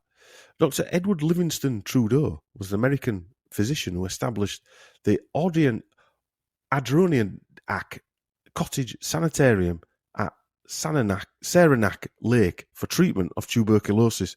Try saying that. Is that the Dr. Livingston, I presume? No, guy? I don't think it is. No, it's just been called that right for some reason. What an irony that tuberculosis or TB generally affects the lungs, and it can also affect other parts of the body. And you've got Trudeau opening a sanitarium to treat people. Most infections show no symptoms either. Ooh, sounds familiar. Yeah. In which case, it is known as latent tuberculosis. Right. Oh, right. Really? Fucking, I remember having a TB jab in 80s. Yeah. So if you've got no symptoms of TB, that you've got latent TB. Right. Sounds very familiar. You've got latent TB. I didn't even know that. Yeah. Sounds very familiar, doesn't it? Just a bit. Just a lot. The same card being played all those years ago. Probably. Dr. Trudeau also established the Saranac Laboratory for the study of TB, the first laboratory in the United States dedicated for the study of TB. He was a public health pioneer who helped establish the principles for disease prevention and control. Sounds very familiar. Trudeau organised the Saranac Laboratory for the study of TB with a gift from Elizabeth Milbank Anderson, a millionairess. One of Trudeau's early patients was author Robert Louis Stevenson. Right, drag a bit of fame in there. You've got Bill Gates, and then you've got fucking, who is it? Tom Hanks there as well, isn't there? Robert Louis Stevenson. Yeah, you have Tom Hanks there. Bloody hell, that is mental, fatty. That's like, it's literally word for word. Word for word. Robert Louis Stevenson, let's drag him out. We need him to, put his stamp on the TB vaccine. Now, the Trudeau Institute is an independent, not-for-profit biomedical research centre located on 42 acres, and in 2012 receiving funding from the Gates Foundation around about $220,000. It's not massive money, but big enough. Its scientific mission is to make breakthrough discoveries that lead to improved human health.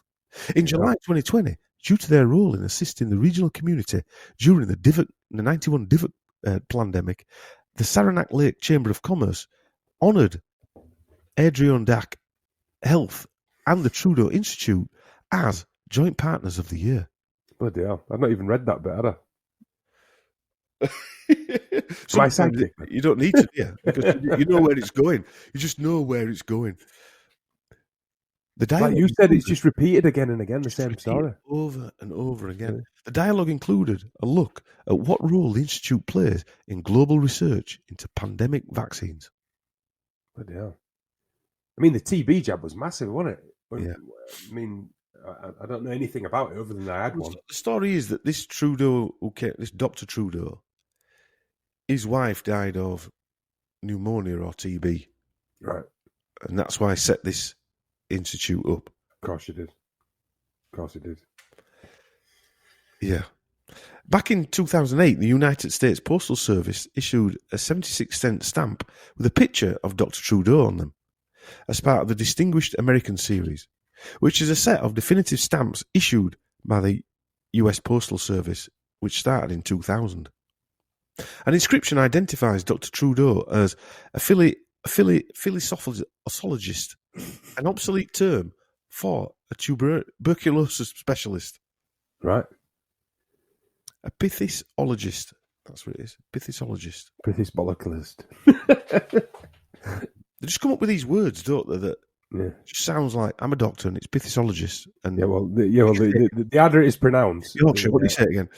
The harder it is pronounced, the more important they sound. Really. Yeah. The next US relation is Garretson Beekman Trudeau. Born in 1948, he's a Pulitzer Prize-winning American cartoonist, of course he is, best known for creating the Doonesbury comic strip. Trudeau is also the creator and executive producer of the Amazon Studios political comedy series Alpha House. Known as Gary, he enrolled in Yale University in 1966. Right at the time, Mr. Speedo Trudeau Sr. was meeting his young conquest with his Bobby Charlton comb over and his Sid James fag hanging out of his mouth. I remember as well, an American cartoonist. He would have had a lot of clout in them days, propaganda-wise. I mean, not so much now, but then in 1948. And going to you prophesizing the future type of thing here again.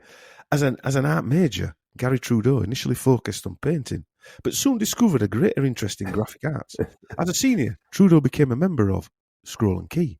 The Scroll and Key Society is a secret society founded in 1842 at Yale University. It is one of the oldest Yale secret societies and reputedly the wealthiest. The society is one of the big three. Skull and Bones, the Wolf's Head. Yeah. Probably Skull and Bones isn't the biggest, Yeah, the Scroll and Key is meant to be the biggest. But I mean, if he was in charge of, if he became a famous graphic artist stroke cartoonist, that is a lot of clout. That's like your modern day column writer, Netflix TV series. You know what I mean? That's full on propaganda, isn't it? It's, again, the writing of history. Yeah. You've got a guy who's now on stamps. So he is that guy because he's on a stamp, and it's funded by the same freaks that are funding all this nonsense to look into pandemics. And it sounds silly, but the cartoonists would have been the ones who said that Germans were putting babies on the bayonets in First World War.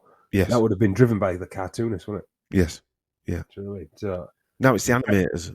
Well, now it's Netflix TV series, isn't it? Right. Yeah.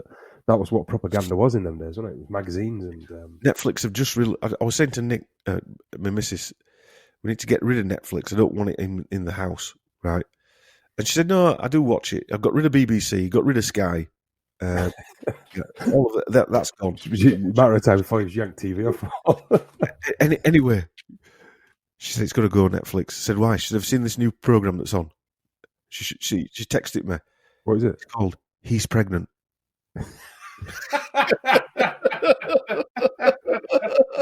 Oh, God.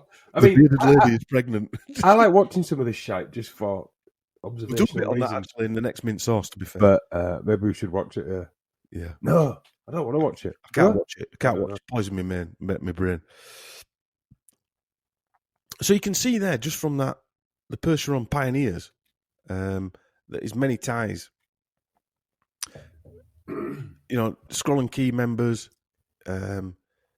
His granddad is related, as we'll see going further on. He's basically a Templar, and he's this anyway.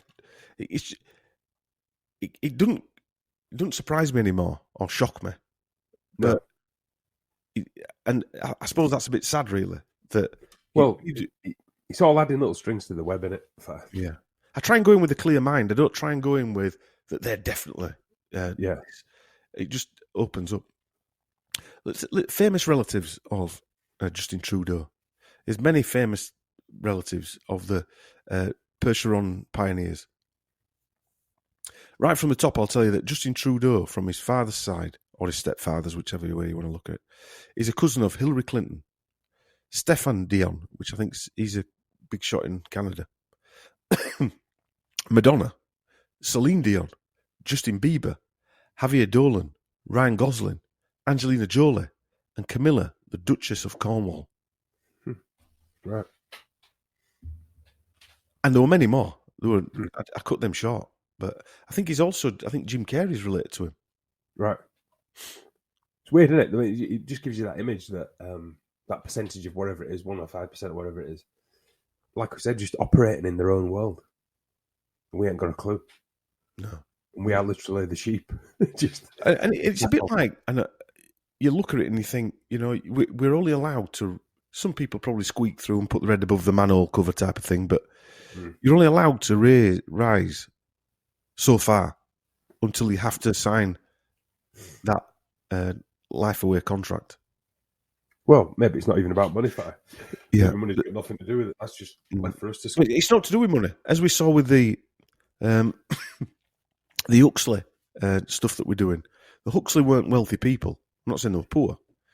But they made so much difference to this world, more than any of these people, more than Justin Trudeau and his dad put together, and Johnson. Brave New World has changed the world, the perception of the world, hasn't it? But anyway, or is it the fact they're making us read it over and over again? All these school kids read it, so that then we visualize it, and then it comes into fruition. Yeah, is it that? I don't know. Well, yeah, because again, it's the spell scenario, isn't it? Casting the spell, and this is what we want. So we put it out there. Every kid at school reads Brave New World in 1984, and therefore it comes into fruition because they've casted that spell already. Right, we're back. We just had a bit of a break. We're at the hour and a half mark now, and we're just about to head into Margaret Trudeau's lineage. Her father, as I mentioned, was Sinclair, and her mother, her surname was Bernard. But before we do that, I just want to mention I put a couple of videos on our YouTube channel of Margaret Trudeau, just to give you a flavour of who she is and what she was. Did you watch them, Chris? I don't know if you. No, I haven't watched them yet. No. But they show one's a 60 minutes interview in Australia, and that one is quite a showing of how controlled mentally she was. I'd say she was an MK Ultra personally, and from what we've heard of people like Boris's mother and things like that, you'd say they were mentally changed, wouldn't you, Chris? Yeah. I mean, like we said before, who knows how these people operate in their normal lifestyles? Yeah. Well, I mentioned that the colour red and roses and flowers run through this whole Trudeau story. Well, in that video, she says something else, which I pulled on straight away when I watched it. When I mentioned it to Chris, he jumped on it straight away. She was called the Flower Girl in the 60s when Pierre Trudeau, we mentioned it earlier, but she was also known as the Scarlet Lady, which is also the name of Branson's new cruise ship. Oh, is it really? Yeah, the Scarlet Lady. Which I'm pretty sure is like the Whore of Babylon, isn't it? Well, that's what it means, isn't it? It's a goddess of the occult system, Thelema, which you were talking about. Yeah. And then you think of Marilyn Monroe in that red dress, that famous picture. Right, yeah. Is that one where Win? Yeah. And they made that film, in The Woman in Red. I mean, she was everywhere, and you see people in that red dark. She had them bright red lipstick and whatever. Yeah. I mean, when you were on about with Rolling Stones, the way she was passed around, well, I'm saying passed around, but it sounds like she was an MK Ultra sex kit. Sex slave. Yeah. But just higher up the pecking order, if you like. Like I said, who knows how these people work? Who knows what echelons they have? Yeah. That's what it sounds like. But she was 18 horrible. When she met Trudeau. I mean, you think of some of these famous people, right? And they go out with the same women. It's weird, isn't it? I mean, there's a lot of people around the world. Why do they all stay together like that in these weird... I mean, it's a little bit incestuous, isn't it, almost? It is, yeah. It is. Yeah, it is a bit... it's a strange phenomenon. I mean, the Whore of Babylon is referred in several places in the Book of Revelation, a book which may have had influence on Thelema, as Alistair Crowley says he read it as a child and imagined himself as the beast. As you do. Just normal, Chris, isn't it? Just normal behaviour.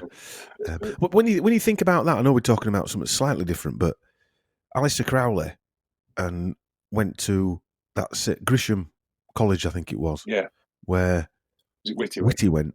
Yeah, and all them generals and I remember that. Like that. It was all generals, wasn't it? A lot of generals. Military. But what's strange is you're talking about things that intertwine, aren't you? Here, and also Alistair Crowley had a house on Loch Ness near to Savile's house. Yeah, you said that. Loch Ness were a serpent, if you like. It might have been mythical, but a serpent. And a lot of this is, as we're going to go through the Sinclair side, is around the same areas where they came from, and a lot of it is sort of intertwined with this stuff. Does it intertwine with the Loch Ness monster? What was that all shenanigans about? I don't know. I mean, I never got drawn into that. I did when I was a kid. I found it quite when you're a kid, yeah. They only had that one photo of its black and white head sticking out of what could have been anything. Nobody will know what that was, but I mean, as usual, yeah. These people, we'll move on. These people, with these people, it's the mother's side that seems to be the most interesting from a gene pool point of view. Yeah. Well, like we said before, it's like that old, like when you look at the old films where they're doing an arranged marriage, it reminds you of that, doesn't it? Yeah, it does. There's not much consideration for the woman whether they're in love with them or not. They've just got to do that. They've got to do that. Breeding mares, type of thing. And no matter how old they are, 18-year-old, she met Trudeau in his Speedos and his Sid James haircut. Yeah. Yeah. I mean, you've got to be pretty. She just got caught up in Trudeau mania. Yeah, chasing car. I put them videos on as well where they're chasing the car in Trudeau mania. Because when you watch them, in fact, there's a voiceover laid over the top of that video. Yeah. Right. And one of them, the young girls talking in it, and one of them saying, "Did he kiss him? I kissed him," and stuff like this. And it's like, what? And there's that 1960s like Scooby-Doo music playing behind it, right. Meant to be Beatlemania music. Carnaby Street sounding. Yeah, that type of thing. And they're all chasing after the car. And isn't he handsome and all this type of stuff? I know. It's just, yeah. But people actually believe this nonsense, don't they? And Trudeau, with regards to his mother's side, is no different. This is where the research bumped head first into some really significant evidence of royal bloodlines. Margaret or Maggie Trudeau's parents. I don't mind calling her Margaret Trudeau because I actually feel sorry for her. Yeah. I don't like calling him Justin or Pierre because they're not likable people. These people. No. A bit like Trudeau's wife, who, by the sound of things, were going out with his brother, and then became mentally ill and had bulimia and all that type of stuff. Right. So there's a pattern here somewhere that continues throughout. Anyway, Margaret Trudeau's parents, the Sinclairs and the Bernards. Well, where do we start? Right, we'll start with the maternal side of her name. Her maiden name was her mother's maiden name was Doris Bernard. And Margaret Trudeau's grandmother was called Rose Bernard. Right. So this is the start of this flower type scenario in her life. The Bernards were descendants of colonialists in the Straits settlements of the Dutch East Indies and British Malaya, nowadays respectively Singapore, Indonesia and Malaysia. Francis James Bernard from London, English-born to an Anglo-Irishman whose great-grandfather was Arthur Bernard. He was a member of the Irish House of Commons for Bandon Bridge and brother of Francis Bernard, Solicitor General for Ireland. So again, even though we're not into the juicy stuff, they're still at this level of officialdom. She's also an ancestor of the Earls of Bandon, The Earl of Bandon was a title in the Peerage of Ireland. It was created in 1800 for Francis Bernard, 1st Viscount Bandon. He had already been created Baron Bandon of Bandon Bridge in the county of Cork in 1793. Viscount Bandon of Bandon Bridge in Cork in 1795 was made Viscount Bernard at the same time. He was granted the earldom. So here we are straight away seeing that her family being given all these titles in a very short space of time, going back, 200 and odd years. The titles descended from father to son until the death of his great-grandson, James the 4th Earl, in 1924. The 5th Earl was an Air Chief Marshal in the Royal Air Force, as you are. He had 2 daughters but no sons, and on his death in 1979, the titles became extinct. Francis Bernard, the great-grandfather of the 1st Earl, was a lawyer and politician, while Francis's younger brother, Arthur, is the 7th great-grandfather of Justin Trudeau.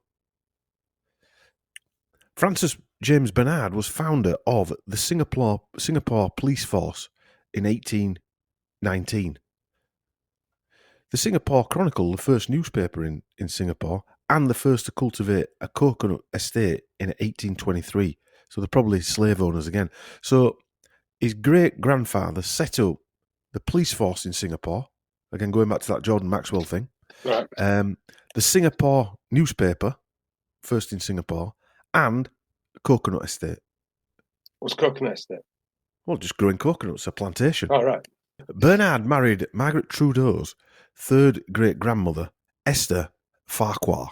That's a right name, that, isn't it? In 1818. Farquhar was the eldest daughter of Scotsman William Farquhar, a colonial leader in the founding of modern Singapore, and the 5th great-grandfather of Justin Trudeau. Major General William Farquhar was a Scottish colonial administrator employed by the East India Company, who served as the 6th resident of Malacca and the 1st resident of Singapore. So now we've got his grandfather as one of the leaders in the Singapore region for the East India Company. Right. In Farquhar, the king out of Shrek. Shrek, yeah. I remember. And he were a little shit and all, wasn't he? Farquhar's brother, Arthur, 2 years his senior, rose to the rank of Rear Admiral in the Royal Navy and received a knighthood for his distinguished services during the Napoleonic Wars. On the Rothschildarchive.org, it says they used the East India Company, but there was no evidence I could find that Nathan Rothschild owned stock. But he actually said, and this is on the website, Nathan Rothschild, this is going back into the 1800s, when I settled in London, the East India Company had £800,000 of gold to sell. I went to the sale and bought it all. I knew the Duke of Wellington must have it. That was the best business I ever did. Okay. So he bought £800,000 of gold and then just lent it back to pounds in weight. The British government. Yeah. Yeah, pounds in weight, sorry, yeah. Which probably more than £800 in money, wasn't it? Well, I would imagine so, yeah. Yeah. Who knows? Through his eldest daughter, Esther Asher Bernard, maiden name Farquhar. Farquhar is the 5th great-grandfather of Justin Trudeau and 4th great-grandfather of Margaret, obviously. Another of Trudeau's great-grandmothers is Cornelia Louisa Intervelt. She married in 1822 to Navy officer and merchant William Purvis from Scotland, who he was the first cousin of American abolitionist Robert Purvis, who, incidentally, his maternal grandparents were, I'll try and pronounce his name, Dido Badaraka, that's it, a former enslaved woman, and Baron Judah, a Jewish American of German, Jewish, and Spanish Portuguese. Right, makes that. Purvis described her as a full-blooded Moor, dark-skinned, with tightly curled hair. Back to Cornelia Louisa Invelt, Trudeau's great-grandmother. Her father rose up through the Dutch East India Company to become the Dutch resident of Padang.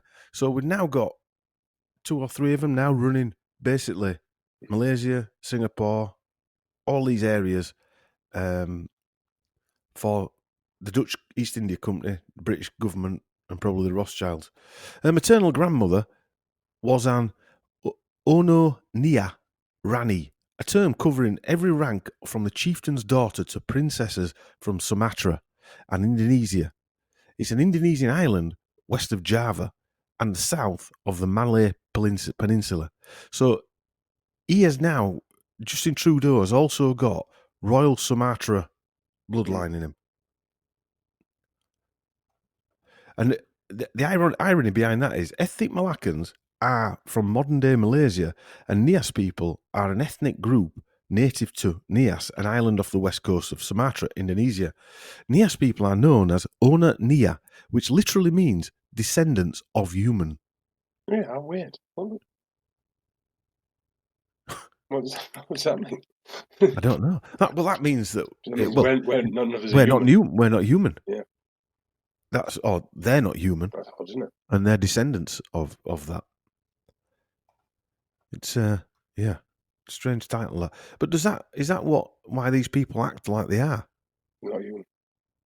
Yeah. I would guess so, yeah. Or at least they're working for someone who's not human. Yeah. Being controlled in some way, shape or form. The East India Company, just a quick commentary on East India Company while we're talking about it, was an English and later British joint stock company founded in 1600. It was formed to trade in the Indian Ocean, initially in the East Indies, the Indian subcontinent and Southeast Asia. The company seized control of large parts of the Indian subcontinent, colonised parts of Asia and Hong Kong, and kept trading posts and colonies in the Persian Gulf residences. The company eventually came to rule large areas of India, exercising military power and assuming administrative functions. That'll never happen, that again, ever. That's the old Pirates of the Caribbean story, isn't it? Mm. That's who they were, East India Company, isn't it? Yeah. The East India Company archives suggest its involvement in the slave trade, which began in 1684 when Captain Robert Knox was ordered to buy and transport 250 slaves from Madagascar. The Times commented on April 8, 1873, it, meaning the East India Company, and a company is basically a military force, isn't it? A company of soldiers, accomplished a work such as in the whole history of the human race, no other trading company ever attempted, and such as none surely is likely to attempt in the years to come. How wrong they were.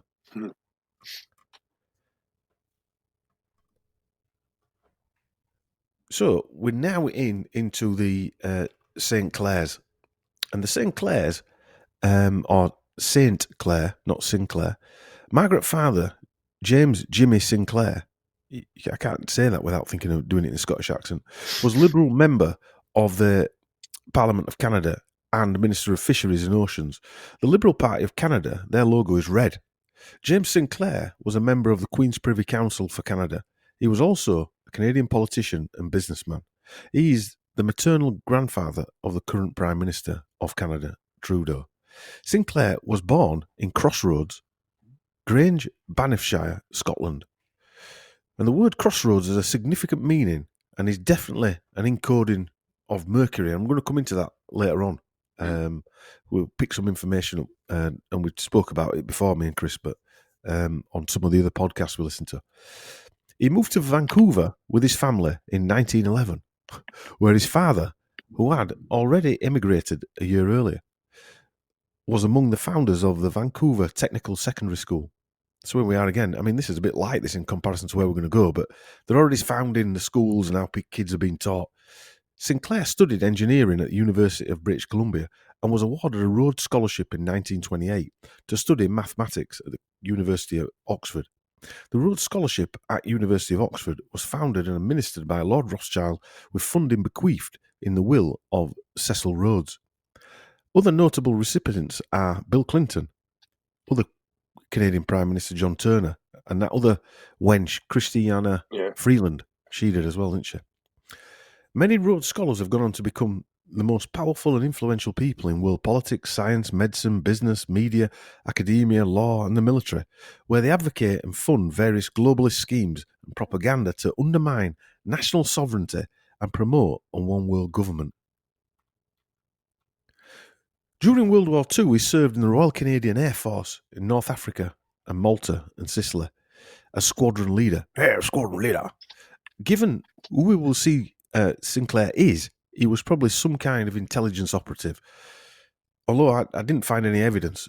From 1960 to 1970, he was president of Lafarge Cement of North America. He was also a director of the Bank of Montreal and of Canadian Industries Limited, which, that was a strange company because they dealt with explosives, if I remember rightly. Right. And I think that was sold off to the Nobel company. Right. I think it were all part of that company. They were building railroads, so they were blowing mountains in bits. Yeah. He took part in the economic mission led by Brigadier Charles Jury, with people such as Paul de Marias, who owned Lafarge Cement, and a few others, politicians. Brigadier General Charles Jury was the brother-in-law of Max Aiken, 1st Baron Beaverbrook, the propaganda master. His power base was the largest newspaper circulation in the world. In 1978, according to testimony in the trial of 4 murdered teenagers, their killings were part of a failed attempt to kidnap 4 prominent Vancouver area families, including James Sinclair's. Now, I don't know how true that was, because I tried searching and I couldn't find any other information on it. But that's a light background into who this James Sinclair was, because it's not about him again. I'm not interested in... Well, I am interested. I'm interested in his bloodlines rather than his background. Just a few side notes. I mentioned Lafarge earlier. Now, remember, Sinclair is the guy who was on the island in Tahiti with his daughter, Margaret, and accidentally bumped in to the future Prime Minister, Pierre Trudeau, in his Speedos with his Jimmy Savile cigar and Bobby Charlton comb over. And that one meant on... And his twinkly eyes and his fantastically athletic legs. And that was the Rothschild Island there. And that was meant to be some sort of accident. Now, Lafarge Cement is a massive company, founded in 1833, that merged with Holcim and is now part of the Holcim group to create the 280th largest public company in the world with a value of $50 billion. One of the owners of Lafarge, while Sinclair was president of North America, was Paul de Marias Sr., owner of Power Corp. Trudeau Sr. also worked for Power Corp too. So it was just an accidental meeting, Chris. That's a minute, Power Corp. Power Corp, it's a right name. The Power Corp is called the Power Corp of Canada. Corporation of Canada. Yeah. What shall we call it? We'll get marketing involved and they'll come up with a good name. The Demarisis family, well, especially Paul Demarisis, was good friends with David Rockefeller. Hillary Clinton was also on the board of directors at some point.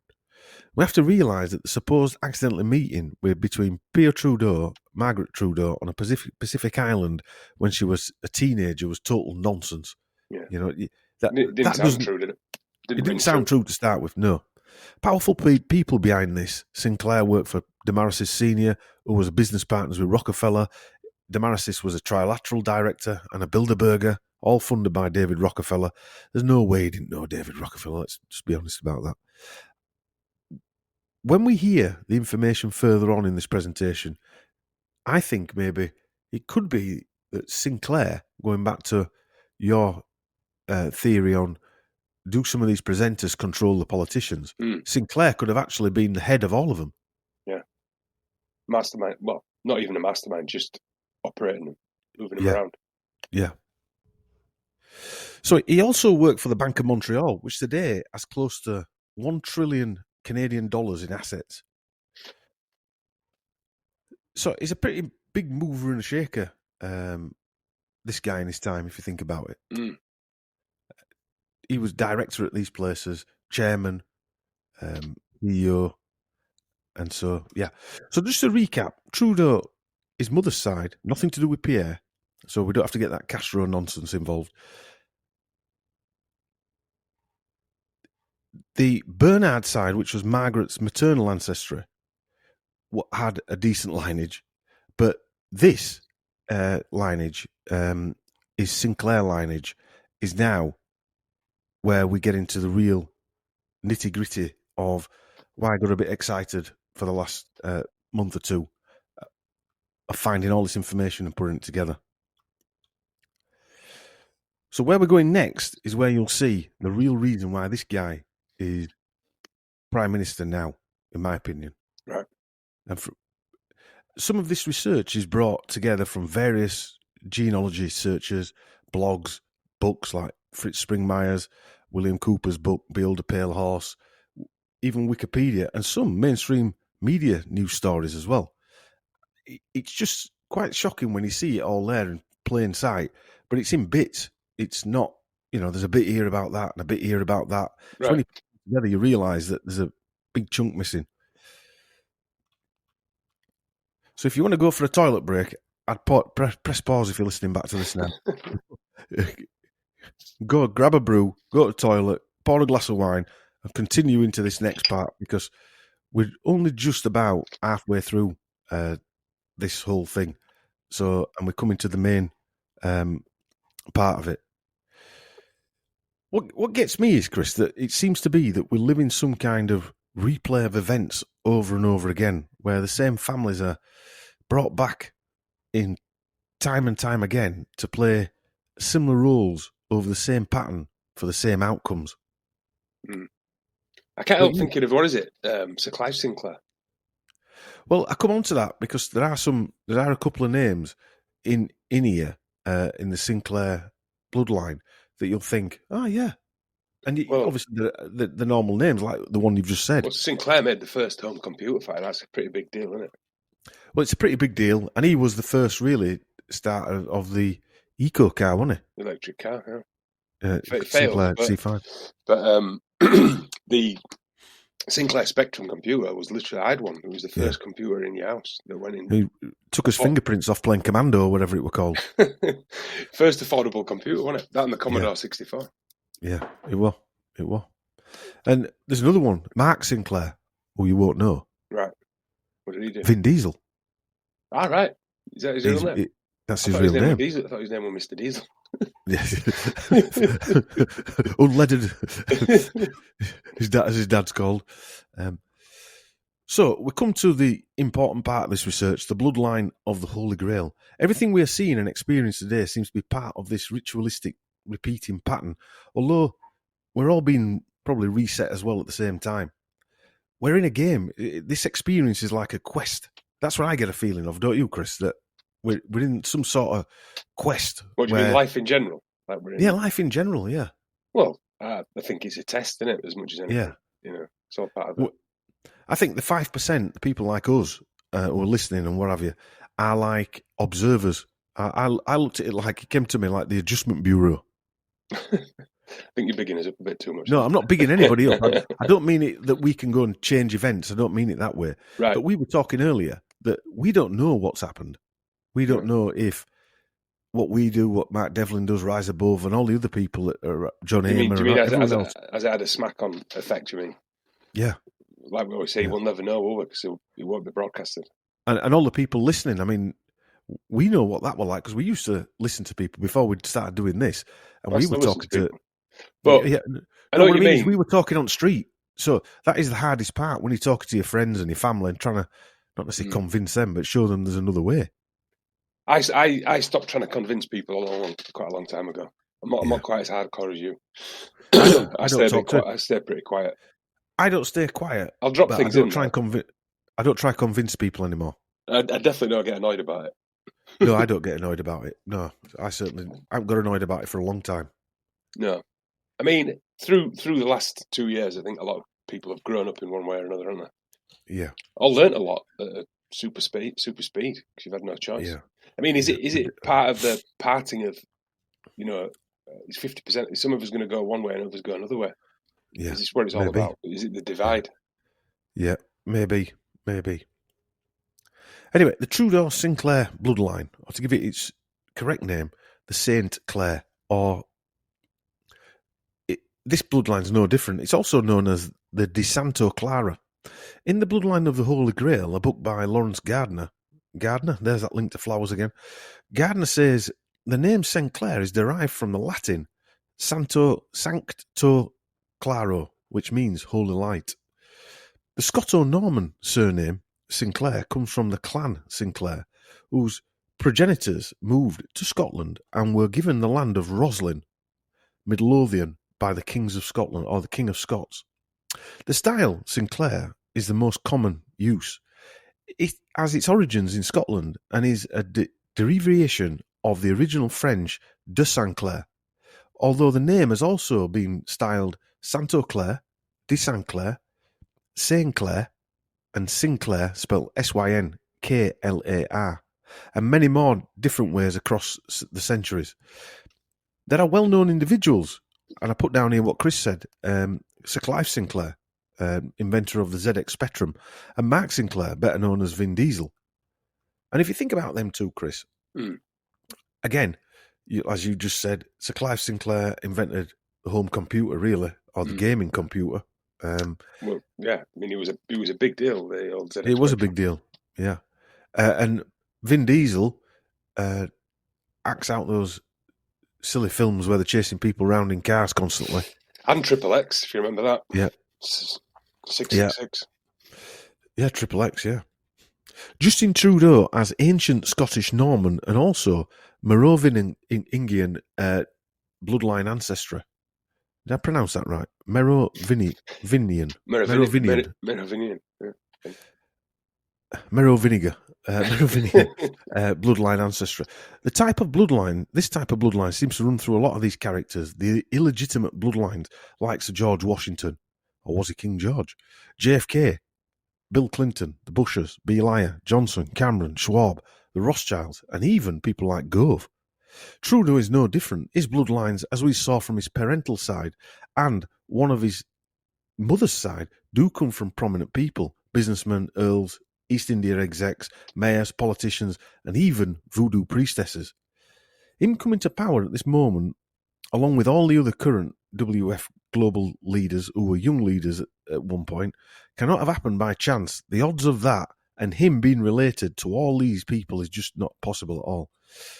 The next line of research, the parental side or the Sinclair side, takes us in a slightly different direction, but definitely explains a lot as to why he's been placed in this position now and why he's behaving the way he is to all of us, really, but mainly his fellow Canadians. We have to go back to his mother and her father's Scottish origins. We can see him in pictures wearing Sinclair tartan too. There's a strange picture of him reading a story to kids when he was a school teacher, I presume, in a kilt, sat on a chair that's higher up than the kids were, who were sat on the floor, and they could see up his kilt, really. It was strange, yeah. Anyway, here we go down the rabbit hole. The clan Sinclair is a Highland Scottish clan who held lands in Caithness, in the Orkney Islands and the Lothians. The chiefs of the clan were the Barons of Roslin, and later, there's that Rosa again, and later the Earls of Orkney and Earls of Caithness. The Sinclairs are believed to have come from Normandy to England during the Norman conquest of England before arriving in Scotland in the 11th century. Sinclair, a surname of Norman origin, Count de Santo Clara, having come into England with William the Conqueror. William de Santo Claro, or St. Clair, was one of the many Anglo-Norman barons who settled in Scotland in the reign of King David I. The Sinclairs supported the Scottish crown during the Scottish-Norwegian Wars and the Wars of Scottish Independence. The chiefs were originally the Barons of Roslin, and William Sinclair was the first Earl of Caithness. He was the son of Henry II Sinclair, Earl of Orkney, and Egda Douglas, daughter of Sir William Douglas of Nithdale, and the maternal granddaughter of Robert II of Scotland. Robert II, the son of Walter Stewart, the 6th High Steward of Scotland, and Marjorie, the daughter of Robert I, or Robert the Bruce. All right. So now we've got a direct link, the first link that Trudeau's got, and it's Robert the Bruce, right, to royalty. Who else did he have? Who else had links to Robert the Bruce? I think would it be Liar? I think it was, wasn't it? Would it be Liar? Might have been Gove as well. I can't remember. I remember talking about anyway, it. We're running through the same stories out with these people. Walter Stewart and the sixth hereditary High Stewart of Scotland, the House of Stewart, originally spelled Stuart, originally Stwart, was a royal house of Scotland, England, Ireland, and later Great Britain. The current Jacobite heir claims to be the historical Stuart monarchs is Franz, Duke of Bavaria, and the House of Wittelsbach. The senior living member of the royal Stuart family, descended in the legitimate male line from Robert II of Scotland, is Arthur Stuart, 8th Earl Castle Stuart. We mentioned him in the Gove presentation, if you remember, so it's probably is Gove. In Scotland, the Templars served Robert the Bruce as members of the Scots Guard, of which two prominent families were those of the Stuarts and the Sinclairs. The Stuarts, whoever they are more likely the last real monarchs of England and Britain. King Robert I is, yes, Robert the Bruce, who was the King of Scots from 1306 to his death in 1329, and was supported by the Sinclair family during the Battle of Bannockburn in 1314. And after the battle, Robert the Bruce gave William Sinclair his sword. King Robert I was the first monarch of the House of Stuart. Henry I Sinclair, Earl of Orkney, Lord of Roslin, whom, according to Sir Robert Douglas, 6th Baronet, Sinclair had received the honours of the Orders of the Thistle, St. Michael, and the Golden Fleece. Golden Fleece, chasing the Argonauts. However, all these orders appear to have been created after Sinclair's death. When you look into them, though, the records seemed a bit incomplete, and it seems like he were given these awards beforehand. Right. But anyway, Robert the Bruce, First Lord of Annandale, the first of the Bruce or De Bruce line, arrived in Scotland with David I in 1124 and was given the lands of Annandale in Dumfries and Galloway. No certain record exists, but it seems likely that the Sinclairs came from St. Clair in Normandy. The Sinclairs went first to England before they came to Scotland with William the Conqueror. Richard of St. Clair and Brittle of St. Clair were both mentioned in the Domesday Book. William of St. Clair accompanied St. Margaret of Scotland, also known as Margaret of Wessex, who was an English princess and Scottish queen. She was a daughter of Edward the Exile to Scotland in 1068, where she eventually married Malcolm III of Scotland. One of the earliest recorded Sinclairs in Scotland is Henry of St. Clair, who obtained a charter for the lands of Herdmanston in Haddingtonshire in 1160. So I'm going to ask you for your thoughts so far, Chris. Well, it's interesting on a very basic level. It's interesting that we've got a Prime Minister in Canada who's related to a Sinclair, and possibly one in England, or some politicians. I think it was Blair, wasn't it? Yeah. Going back to the same lineage to Robert the Bruce. Yeah. So it's all a coincidence, Chris. That on its own, yeah. I don't think the names matter to them too much, do they? No. I don't think it matters if it's real, if they have got a lineage, so long as... That's why it doesn't matter if Castro was the father, right, because the lineage has been put together. Yeah. Because the Trudeau and the Sinclair name needed to be together for some strange reason. Mm. I'm not stopping here either. The Sinclair lineage, or should I say the Sinclair lineage, means Justin Trudeau could be directly linked to the British monarchy. And it doesn't stop there.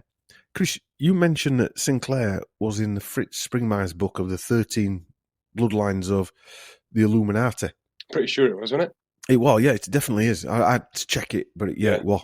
The 13th Illuminati bloodline, or the Merovingian bloodline, is where the world monarch, with mind control reference again, also referred to as the Antichrist, will be chosen from. What, from the Sinclairs? Yeah, well, from the Merovingian bloodline. Right. Merovingian. Merovingian. Oh, get my teeth in. This bloodline believes that it is the holy blood of Jesus and the blood of Satan in its bloodline, and that they are direct descendants of Jesus' spiritual brother, Lucifer. Well, they believe that. They believe that themselves. Yes. Oh, dear. But when he sees, like, the strange things with his mother and all that type of stuff, you start seeing that and... Because one of the theories is that the Holy Grail isn't an object like in Raiders of the Lost Ark, it's just a bloodline. Because some of these bloodlines are genetically intertwined, for example, the Rothschilds or the Red Shield bloodline, as members who belong to the 13th bloodline or the Moravian bloodline. British royalty are tied to this bloodline as well, as are many political leaders. The Moravian bloodline leads us to the Order of Scion, which has the power to select who sits on the throne of Jerusalem, which I think we've spoke about this in the past, haven't we, Chris, that all the research always seems to go back to Israel. I mean, is there anything holy about Jerusalem? Or is it as everything upside down and back to front? And that's where they're planning on the Antichrist coming from. Who knows? Yeah. The Kingdom of Jerusalem, officially known as the Latin Kingdom of Jerusalem or the Frankish Kingdom of Palestine, was a Crusader state established in the southern Levant by Godfrey of Bouillon. Even after the Crusader states ceased to exist, the title of King of Jerusalem was claimed by a number of European noble houses descended from the kings of Cyprus and the kings of Naples, and is claimed by the current King of Spain. The Kingdom of Jerusalem was established in 1099 after the first Crusaders overtook the city in an attempt to restore an heir to the Davidic bloodline. The Davidic line, or the House of David, refers to the lineage of the Israelite king. David, through texts in the Hebrew Bible and the New Testament, and through the succeeding centuries, in Judaism and Christianity, it is the bloodline from which the Hebrew Messiah has a real patrilineal descent.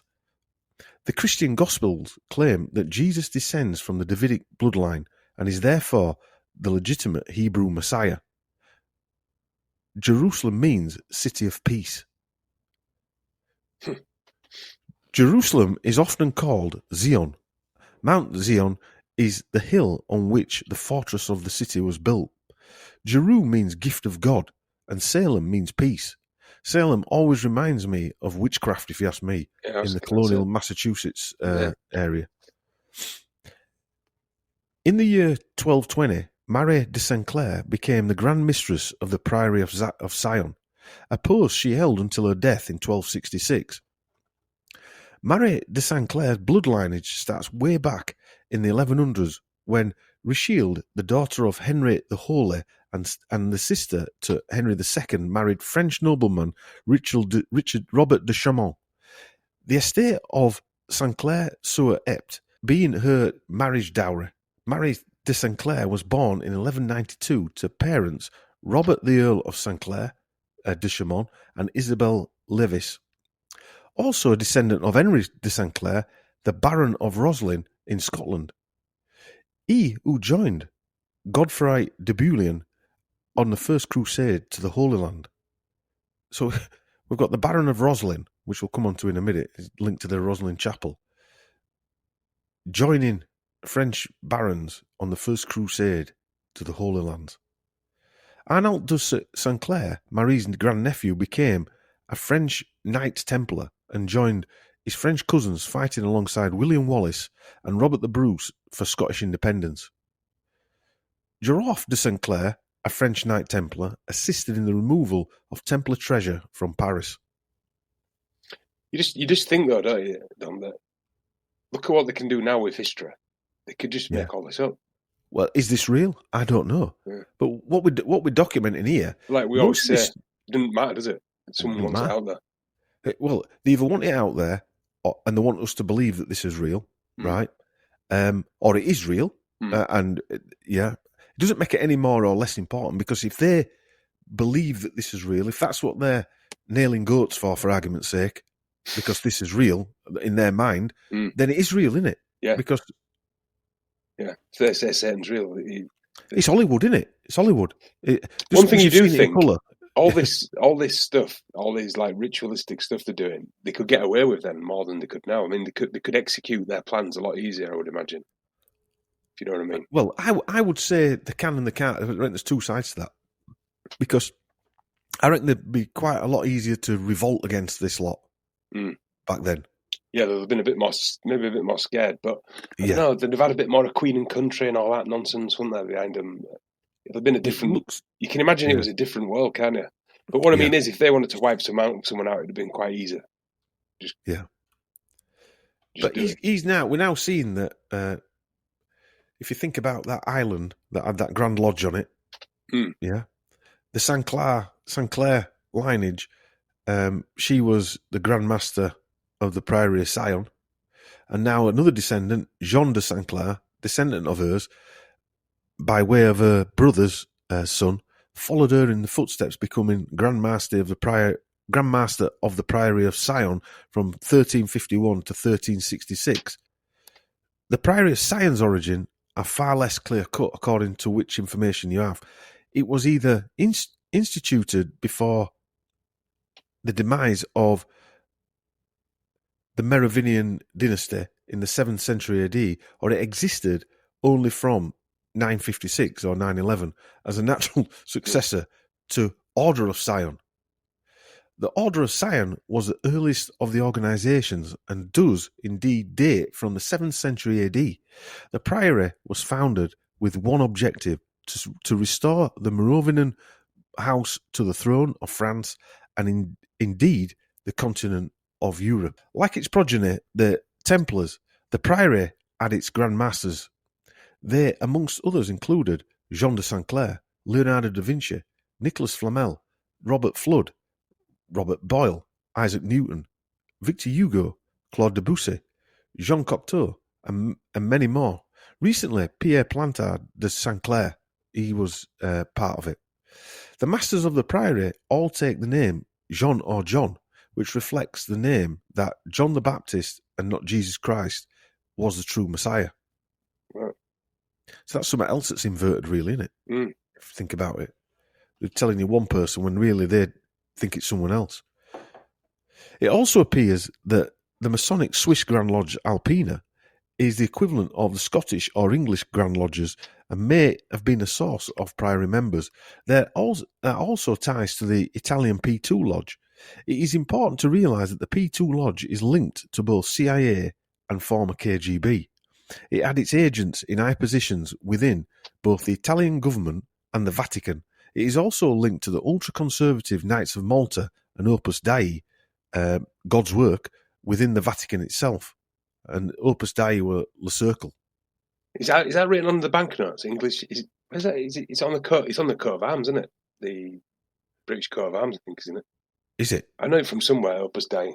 Yeah, it is. Yeah, it is. Yeah, yeah. Of these Grand Masters, it's obvious that there were a number of them that favoured strong scientific and alchemical school beliefs.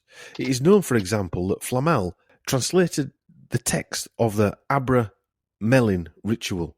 This is the same ritual allegedly performed by the notorious occultist and magician Aleister Crowley at Boleskine House on the shores of Loch Ness. Boleskine House was once owned by Jimmy Page of Led Zeppelin. In a recent Netflix Jimmy Savile nonsense, one video presented him at the shore of Loch Ness. I think that were in the 70s. Right. You said you just watched the first one, didn't you? We'll talk about that in a mint saucer. Savile owned a house in Glencoe, which is near Loch Ness. The Loch Ness monster resembles a sea serpent, just like the Mercury symbol on the World Health Organization. Right. Priory documents allude to Le Serpent Rouge, Red Snake, another Mercury link, or the Roslin or Roseline, which is a north and south meridian drawn through the Paris Observatory. Can we surmise that then George Bush Sr., Sir Henry Kissinger, and even people like Stanley Johnson, who has admitted he was or is MI6, all work for the Priory of Scion? If you look at a lot of the intelligence work, it's very occultist, isn't it? Oh, And yeah. you think about what they do. Shrouded. They tell you that they're protecting you, when in reality they're looking at you, watching you. You know, Yeah. it's I think we've said before. I mean, you look at James Bond. He's a bad guy, isn't he? Yeah, He goes around shooting people who he wants. Yeah. And who was it? Stanley Johnson admitted that he was approached by MI6 in the 60s. Right. Which says he were MI6, doesn't it, really? And if it contains KGB officers, does this include Putin? Or what about Alexander Yakovlev, former ambassador to the USA to Canada, of the USSR, sorry, to Canada, who the second son of the Trudeaus was named. Remember that Russian ambassador? Yeah. Who Sasha or Alexander Trudeau, the second son? Right. He was named after him. Right. Oh, yeah. If the Roslin or Roseline is extended on a map, it passes through the Roslin Chapel in Scotland. It is almost certain the significance of this is spiritual, rather, as ancient edges and sites of worship are usually close to ley lines. Lomas and Knight, authors of the Hiram Key and the Second Messiah, attribute the name Roslin to the Gaelic roots of Ros and Lin, representing knowledge through the ages. It is also possible that the name derives from Roseline. The significance of Rose, the sub Rosa, is not accidental either. It has traditionally represented knowledge since the Middle Ages. The Rosicrucians exemplify this use, and the Templars do as well, with the emblem of the cross pate. In fact, the entire mystery is awash with rose and esoteric symbolism. And that's really why, I mean, I think in our modern day lives, we don't realise how important this satanic symbolism is, do we? Well, the rose, the red rose, well, Yorkshire's red rose, isn't it? So, my daughter went to what we call New Direction, were it? And she went to one of the guys' concerts the other day, right? Louis Tomlinson, and she asked to buy one of the T-shirts. I don't know. Oh, I saw that. I saw that picture. And the T-shirt had on an eye, yeah, the checkerboard floor, yeah, and a black cube, and it was almost all in a pyramid shape, wasn't it? Yeah, all in a pyramid shape. Yeah, and it's just all around us. In Hellenistic and later Roman mythology, roses were associated with secrecy because Cupid gave a rose to Harpocrates, the Hellenistic silence god, so that he would not reveal the secrets of Venus. This is inherited in later Christian symbolism, where roses were carved on confessionals to signify that the conversations would remain secret. Sub rosa, New Latin for under the rose, denotes secrecy and confidentiality. The rose has an ancient history as a symbol of secrecy. This is similar to how the Chatham House rules operate. You remember we went through that Chatham House rules? Yeah, was it the Chatham House rules? Whatever's talked about in there is not allowed to be discussed outside. Yeah. The participants are free to use information received, but neither identify nor the affiliation of the speaker, nor that any of the other participants may be revealed. The European Central Bank sometimes adopts the Chatham House rules. The events have unfolded in the 21st century. You know, I read an article in news where they came up with some changes in the European Central Bank, and that they didn't have to talk about them because they used the Chatham House rules. Why do you need to make that up, that Chatham House rule thing? That means they can all get together in a room, discuss what they're going to do. It doesn't matter if someone dies or whatever happens, and then just walk away and no one gets blamed for it. This is how they're getting away with it, Chris. Yeah. Why would you need to invent the Chatham House rules? Because they're lying bastards, that's why. Simple as that. It appears to me that the dark side and their loyal minions are winning. But like we say, you'll never know if they're winning or not, would you? No. No, we won't, because I think we have had a win. I think they have been knocked back. I don't think they'll stop trying, but I think there was a knockback. And now 90% of people just think, oh, it's fine, everything's gone back to normal. I don't have to wear my mask in Tesco's anymore. Yeah. I think I don't know. I think we've see differently, don't we? Well, we always have done. We were on about this. We've always seen differently. Yeah. The past 2 years, 3 years, whatever nonsense, just made you realise you were kind of right all along. Yeah. Yeah. Yeah.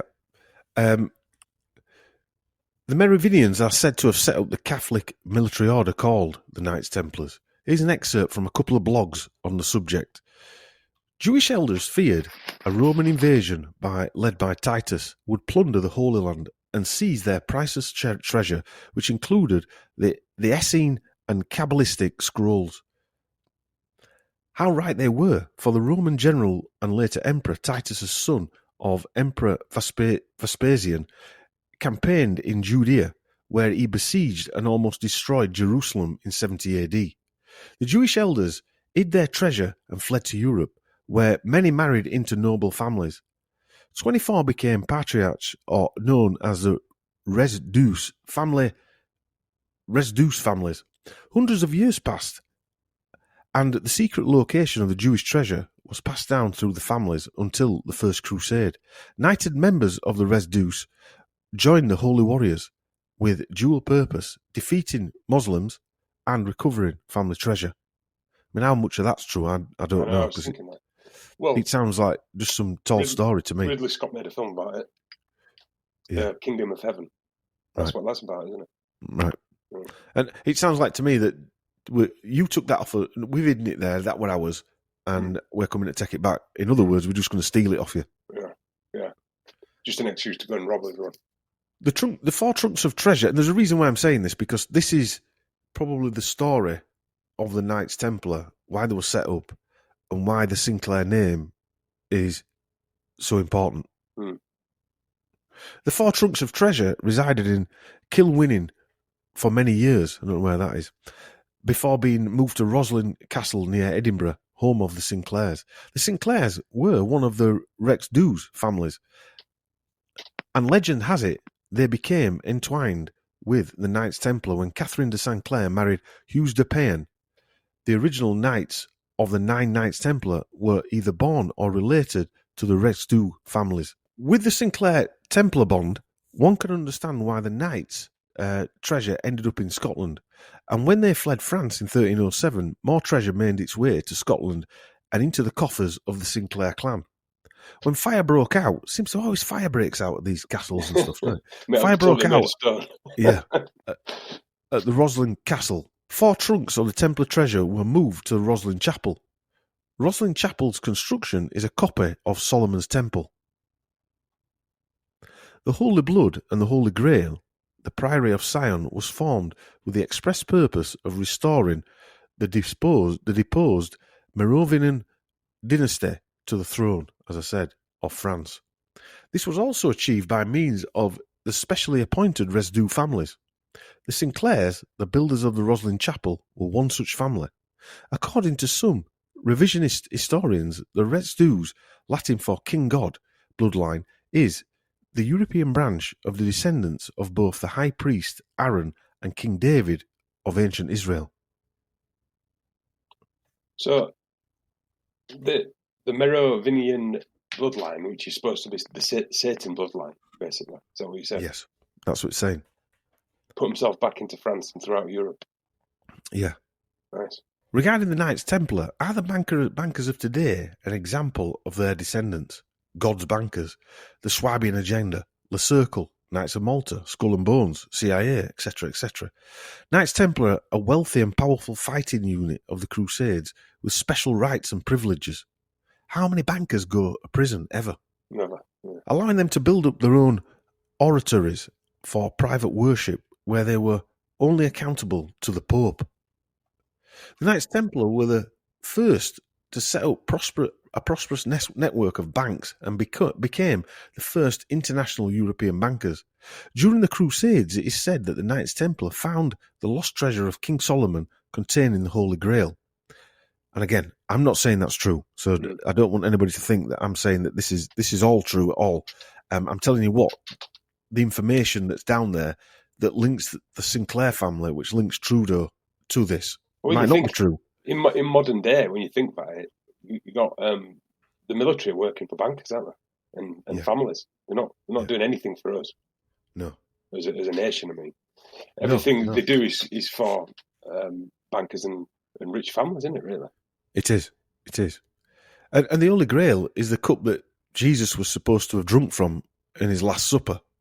Again, I can't believe that, to be honest with you. I just don't buy any of that. Well, it's like I said, in some stories, the Holy Grail is supposed to be the bloodline. I think even in Preacher, that comic book, I've got that comic book, and they made a TV series on Amazon about it. Right. The Holy Grail is a bloodline, but I think that's mentioned before. The cup's just symbolic, isn't it? Well, again, historians believe the cup, plate, or stone to have miraculous powers of eternal youth and great wealth. I just think of Indiana Jones when you say that. Well, you do always think of Indiana Jones. Yeah. A prominent family of the Merovingian bloodline is the Sinclair family. The Sinclairs came from Normandy to England. The family dates back to the Viking Age. The first ruler of Normandy was King Rollo, 860 to 932, who was the great-great-grandfather of William I of Normandy, or England, and the 32nd great-grandfather of Queen Elizabeth II. The Sinclairs were descendants of Guillaume de Gallon, through his great-great-grandfather, Popper of Bavaria. Again, we're coming back to that Bavaria area again, aren't we? So, basically, this family that say the descendants of basically Satan, whether it's true or not, we'll never know, have basically infiltrated European, in England, all the royal families of Europe, basically. Yeah, well, it's strange that a lot of them come from the Illuminati heartland of Bavaria as well, Schwab. A lot of them come from them areas. Go back to them areas. I've always thought though. I've always thought. Did these same families just come from ancient Egypt to Greece, then to Rome, and then made the way here? Quite possibly. If you know what I mean. Yeah, I do know what you mean. Yeah, the same family. architecture, same family, same architecture. Well, again, it goes back to that John Levy. Same stories. Is any of this true? Yeah. Who knows? Who knows if any of this is true? Among Rollo's descendants, King Rollo's descendants, was William the Conqueror. One interesting year and a bit of info I came across was the Normans were camped on the right bank and the French on the left bank of the Pt2 River in preparation for signing the 9/11 Treaty, which would make Rollo the Count Duke of Rouen and secure the lands he had already gained. The 9/11 Treaty, I mean, again, it's like a replay, isn't it? Yeah. Quite an interesting, just numbers, isn't it? Yeah. The Sinclairs were given various other castles around France. The Sinclair family history is closely connected to the crowns of France, England and Scotland. One Sinclair, named William, did not like the Conqueror, William the Conqueror. So, with some other discontented barons, he went to Scotland and placed himself at the service of King Malcolm III of Scotland. They are the clan Sinclair. According to historians, the Sinclairs and their French relatives, the Sinclairs, were instrumental in creating the Knights Templar and were themselves among the early members of the order. Henry Sinclair, as I said earlier, fought in the First Crusade, where he met and fought alongside a chap called Hugh de Pan. I would have said that's pronounced, wouldn't you? Hugh de Pan? Yeah. A powerful broker of the First Crusade who had the political power to nominate the Pope and also helped to form the Knights Templar. Hugh de Payerne, husband of Catherine de Sinclair, who was the co-founder and first Grand Master of the Knights Templar. He was the founder and Grand Master. King David granted Hughes and his knights the lands of Ballan-Trou-Doc by the 1st of 4th, now renamed Temple, ironically, near to the site of Roslin. King David later surrounded himself with Templars and appointed them as the guardians of his morals by day and night. As legend has it, when the Knights Templar came under trial, their leader, de Molay, arranged for the Templar to return to Scotland, where they assisted Robert the Bruce in the Battle of Bannockburn. In association with Bernard of Clairvaux, he created the Latin rule, the code of behaviour for the order. In 1125, his name appears again as a witness to a donation, this time accompanied by the title of Magister Militium Templi, Master of the Knights of the Temple. He most likely obtained approval for the order from King Baldwin II of Jerusalem and Warmund, Patriarch of Jerusalem, and the Council of Nablus in 1120. Sounds like some of Star Wars, doesn't it, all this? During the Inquisition of the Knights Templar, trial documents revealed they worshipped a bearded head referred to as the Baphomet or Muhammad. The Baphomet is a deity allegedly worshipped by the Knights Templar that subsequently became incorporated into various occult and mystical traditions. The name Baphomet appeared in trial transcripts for the Inquisition of the Knights Templar starting in 1307. Since 1856, the name Baphomet has been associated with the Sabbatic goat, which is another Mercury sign. Look up the image drawn by Eliphas Levi, which contains binary elements representing the symbolization of the equilibrium of opposites, e.g. half human, half animal, male and female, good and evil, etc., which is LGBT, really. On one hand, Lewis's intention was to symbolize his concept of balance that was essential to his magnetistic notion of the astral light. On the other hand, the Baphomet represents a tradition that should result in a perfect social order. Remind you of what's going on, Chris? Giant goat monster brings social order. Well, again, go back to that story of Margaret Trudeau coming home early into a fully blown orgy with a goat. I'd like to thank Lorraine and the blog or YouTube channel Truth Seeker Trouble 4. Please watch a channel called Prince William and the Unicorn series, part 1 to 4. I think that was released in 2011, so it's quite a way back now. So quite ahead of a time. Truth Seeker Trouble 4. So on an even stranger sidestep, in Christian thought, the unicorn represents the incarnation of Christ, a symbol of purity and grace that could be captured only by a virgin. Medieval Christian mystics employed the unicorn as an emblem of Christ, and this creature must therefore signify the spiritual life of man. The single horn on the unicorn may represent the pineal gland, or the third eye, which is the spiritual cognition centre in the brain. The unicorn was adopted by the mysteries as a symbol of the illuminated spiritual nature of the initiate, the horn with which it defends itself being the flaming sword of the spiritual doctrine against which nothing can prevail. And that was written by Manly P. Hall in his book, The Secret Teachings of All Ages. Another part of this is the Rosetta Nebula, which lies in the mouth and nose of the unicorn. NASA's Wide Field Infrared Explorer, known as WISE, shows the Rosette Nebula located within the constellation of Monoceros, or the unicorn.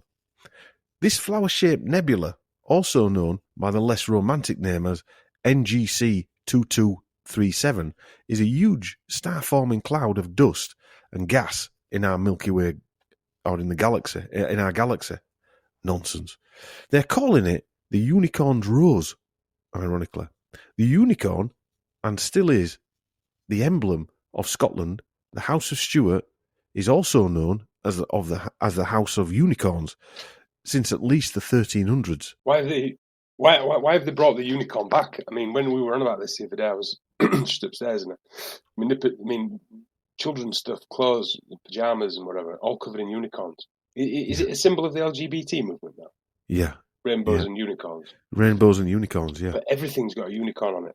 I mean, I when we were talking, I was sitting in my nipper's bedroom and I counted about 15 things with a unicorn that things people have bought for her. I've always found it creepy how much it's very creepy. Recently, in the last couple of years, have just been put on everything. Yeah, it's very strange. Yeah.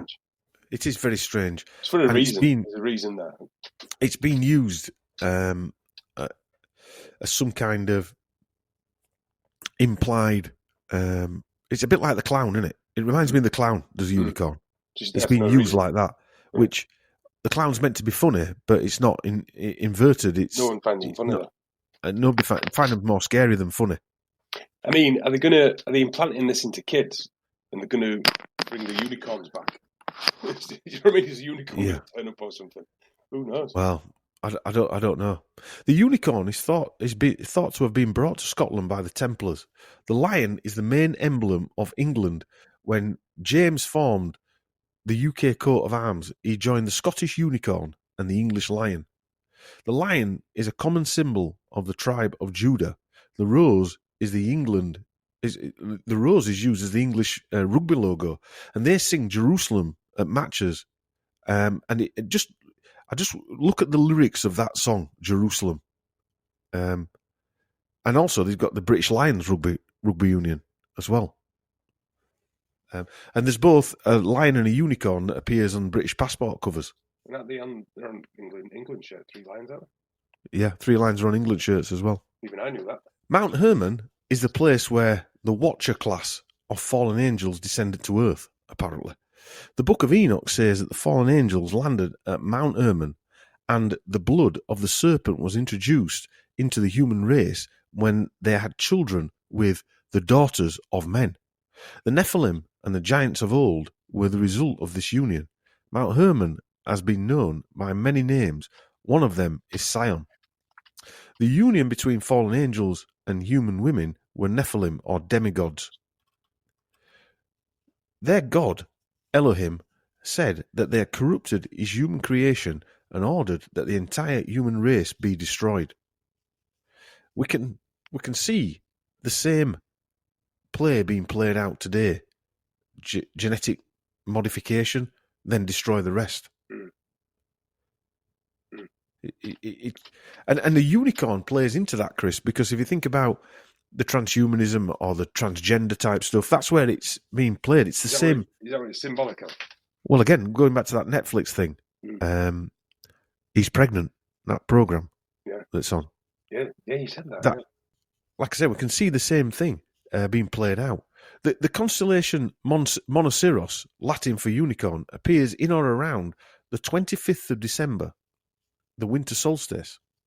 It remains in the sky for a few months and then disappears from view following the solstice, when it is then reborn again. This is likely the real reason why the unicorn came to be associated with God, Christ, and the resurrection. And let me think, who were born on 25th of December? Justin Trudeau. Satanic bloodline.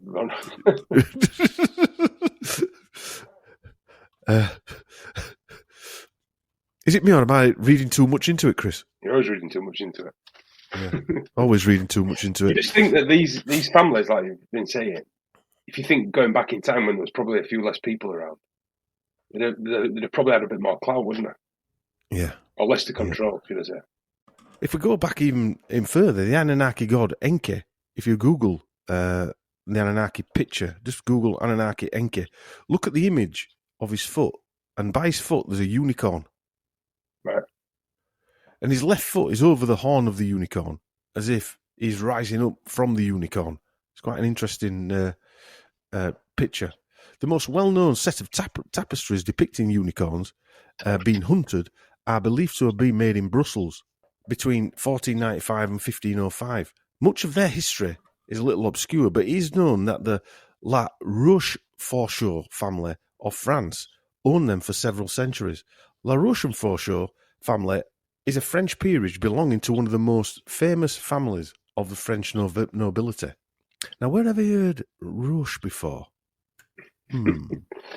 Hoffmann La Roche, a Swiss multinational healthcare company that operates worldwide under two divisions, pharmaceuticals and diagnostics. Owner of the American and they're also owners of the biotechnology company Genentech, owner of the PCR patents. It is the largest pharma company in the world. Roche Tower, known as Building 1, look it up, is half a triangle. The other half, known as Building 2, will complete the triangle or pyramid. On their own, they resemble those Inca, them sacrifice pyramids. Yeah. And guess where these twin towers are found, Chris? Basel. Sounds a bit like Babel to me, in Switzerland. André Hoffmann Laroche is a Swiss billionaire businessman, environmentalist, philanthropist, international vice president of the Worldwide Fund for Nature, WWF, or he was from 2007 to 2017, member of the Club of Rome, a member of the Board of Trustees of the World Economic Forum, member of the Center of Fourth Industrial Revolution in San Francisco, member of the Royal Institute of International Affairs, and senior advisor at Chatham House. Guess who owns the tapestries? In 1922, John D. Rockefeller purchased 6 of these unicorn tapestries for $1 million. He later purchased a damaged tapestry from Count Gabriel de la Rochefort for an undisclosed amount. In an interview, David Rockefeller describes the tapestries as one of his father's greatest and most prized possessions. Count Gabriel Rochefort, a French aristocrat, were also known as Merovingians. So they also had the Merovingian bloodline, who believed they descended from Mary Magdalene, guardians of the Holy Grail. André Hoffmann Laroche will be part of this parasite group. Roche is a pharmaceutical company. These companies believe, or lead us to believe, they are here to give life, to extend life, to save life, which in reality is the Holy Grail story, isn't it? Mm. So if you think about the pharmaceuticals now, you look at that, if you looked at it that way, you'd look at it in a totally different light, wouldn't you? Mm. Trying to give you eternal life. Yes. They're playing God, aren't they? Yeah. That's what they're basically doing. The Royal Coat of Arms is the arms of the Dominion of the British monarch. Currently, Queen Elizabeth II features the lion on the right-hand side and the unicorn on the left. Various courts in the Commonwealth also continue to use royal arms. The Court of Appeal has a unicorn and a lion on it. That's in Canada. The Supreme Court in Canada in Newfoundland and Labrador also has a unicorn and a lion on it. The Supreme Court of Yukon Territory in Canada, all in Canada. These Prince William's coat of arms has a unicorn on it. The House of Stuart, of which Prince William belongs, via his Spencer heritage, is also known as a House of Unicorns. William and Kate are 14th cousins once removed. I mean, would you marry a 14th cousin? You know how far back? Do you know what I was thinking of? You know that family, the Russian, how did you say? Russian Foreshores or whatever they're called. Russian group. It's not a million miles away from Rothschild, is it? No. When you look at the word, it looks like Rothschild. When you say it, it sounds a bit like Rothschild. And we know some of these people, they're not only shy, they intermarried, but they're not changed shy the names. moving it around a bit. So they're it's not a million miles away. Roche and Rothschild ain't a million miles away, is it? No, that's what I thought when I saw it. So the Rothschilds, or the Red Shields, were goldsmiths. Jacob Rothschild, the current head of the Rothschild dynasty, has intermarried with the Sinclair family, forging an important alliance between the head of the family of the Illuminati and the supposed descendants of the Holy Grail family. The great-great-grandson of Nathan Meyer, Nathaniel Charles Jacob Rothschild, 4th Baron Rothschild, who married Mary Serena Dunn. The mother of Mary Serena was Lady Mary Sybil Sinclair Erskine, who was the daughter of James Francis Harry Sinclair Erskine, 5th Earl of Roslin. The coat of arms of the Rothschild family includes an eagle, a lion, and a unicorn, in a similar design to that of the royal family, but their coat of arms is much bigger and has a larger crown on it, or corona. I think we can see why these people are in control and who they're worshipping as well, Chris. And why is the unicorn being shoved in his faces so much? Well, it's almost like it's been part of their thing forever. Because you do when you mention this on passports, you remember, you do remember CC and everything, don't you? But now for some reason they're forcing it on us. And they're forcing it on children. Yeah, it's creepy. It's just like the McDonald's clown. It's creepy. Ronald McDonald. You notice these things though on kids' clothes. I know I keep going on about this, but on pajamas from a nipper, a lot of them have got dinosaurs because kids are into dinosaurs, and they're also trying to force that bullshit down the throat. Yeah. A lot of space stuff and rockets because they're trying to force that crap. A lot of aliens these days as well, fact. Yeah. That didn't used to happen when we were kids because aliens are still a rumour then. Now they're virtually a fact, apparently, according to whoever. Right. And unicorns. And also that, what is it? Another one that you see a lot is that lightning symbol, which symbolises Satan. Yeah, you were saying that's what that David Bowie thing. That David Bowie thing on his face, yeah.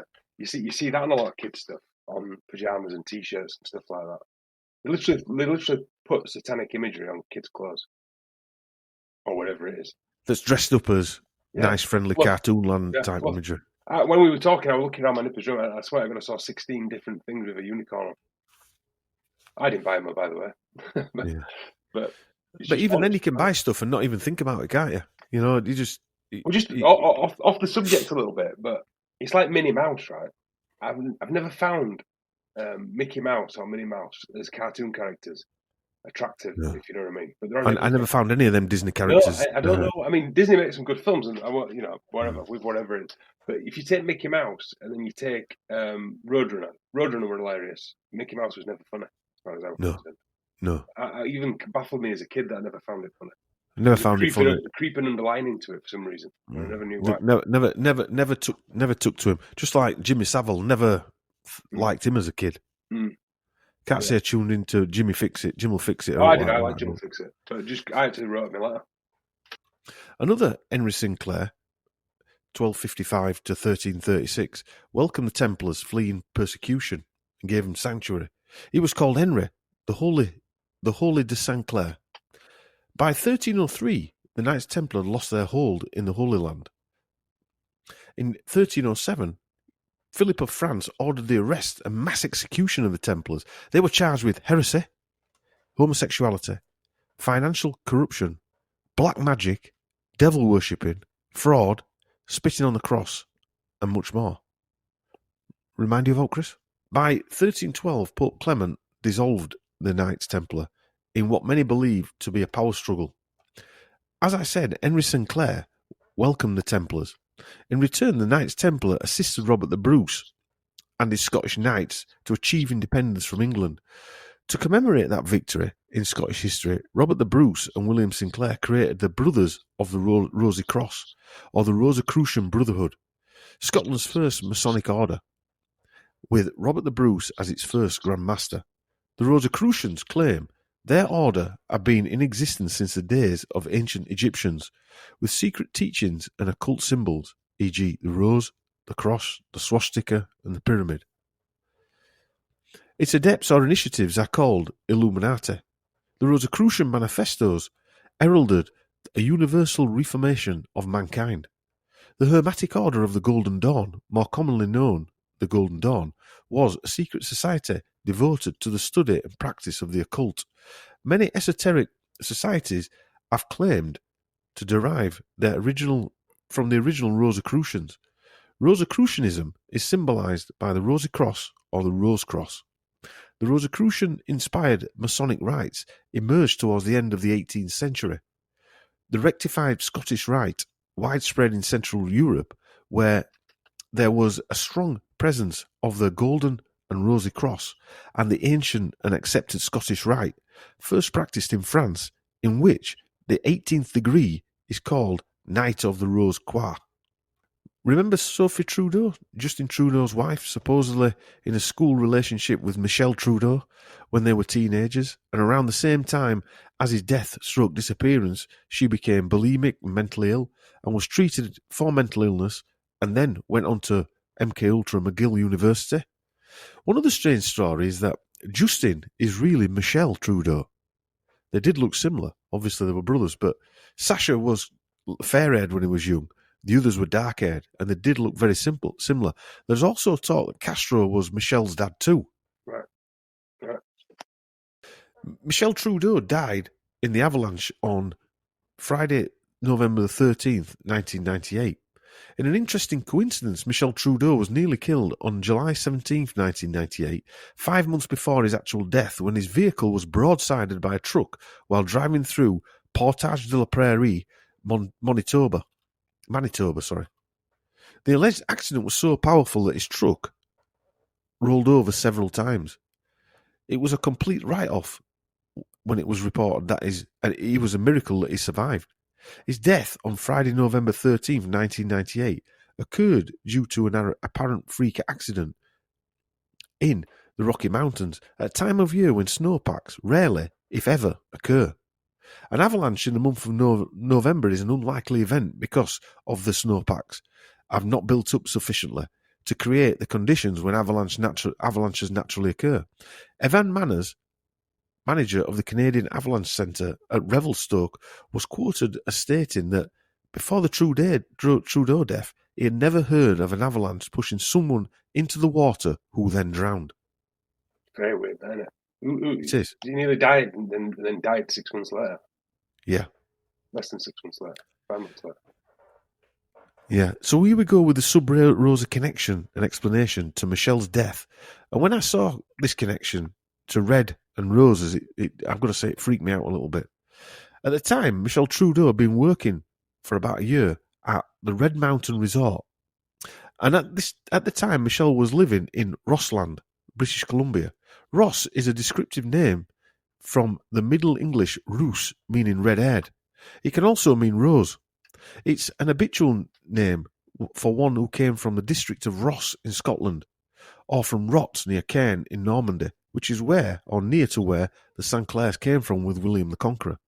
The lake where Michelle Trudeau died is called the Cockney Lake and is one of over 30 alpine lakes located in British Columbia's Cockney Glacier Provincial Park. Native to this lake live salmon, called the Cockney sockeye salmon. It is a dwarf variety. The lake is named after the salmon. Now listen to this. The sockeye salmon is called the red salmon due to its colour. Sockeye salmon are blue tinged with silver in colour when living in the ocean. When they return to the spawning grounds of the lakes, their bodies become red and their heads turn green. The furthest inland sockeye salmon travel is to the Redfish Lake in Idaho. The species is a Pacific salmon that is primarily red during spawning. The indigenous people call the fish suk-ki, which means red fish. Female salmon use their tail to dig nests in the gravel riverbed called reds, R-E-D-D-S. The word red originates from the Scottish word that means to clean an area or make it tidy. The female salmon digs a number of reds, depositing a few hundred eggs in each red during 1 or 2 days that she's spawning. A number of fishes are born males, but change into females, or are born females and change into males. A lot of reds and a lot of weirdness there, Fire. A lot of weirdness. Many fish, including salmon, are oviparous. This means that both sexes can lay eggs. He's pregnant. Right. The ancient accepted Scottish rite of Freemasonry, commonly known as simply the Scottish Rite, or in England and Australia as the Rose Croix. The double-headed eagle is the symbol most commonly associated with the ancient Templar Masonic Scottish Rite, the same Scottish Masonic Rite that the Sinclairs were part of. Guess what type of bird catches red Cockney sockeye salmon at Lake Cockney? Am I making that up, Chris? There's a lot of red there, isn't there? A lot of red and rouge there, isn't there? Yeah, and roses, which I found a bit freaky to say the least. I mean, throughout this whole story, there's a lot of association with red, roses, flowers, and also red's the what is it fight, isn't it? It's the ultimate communist colour, right?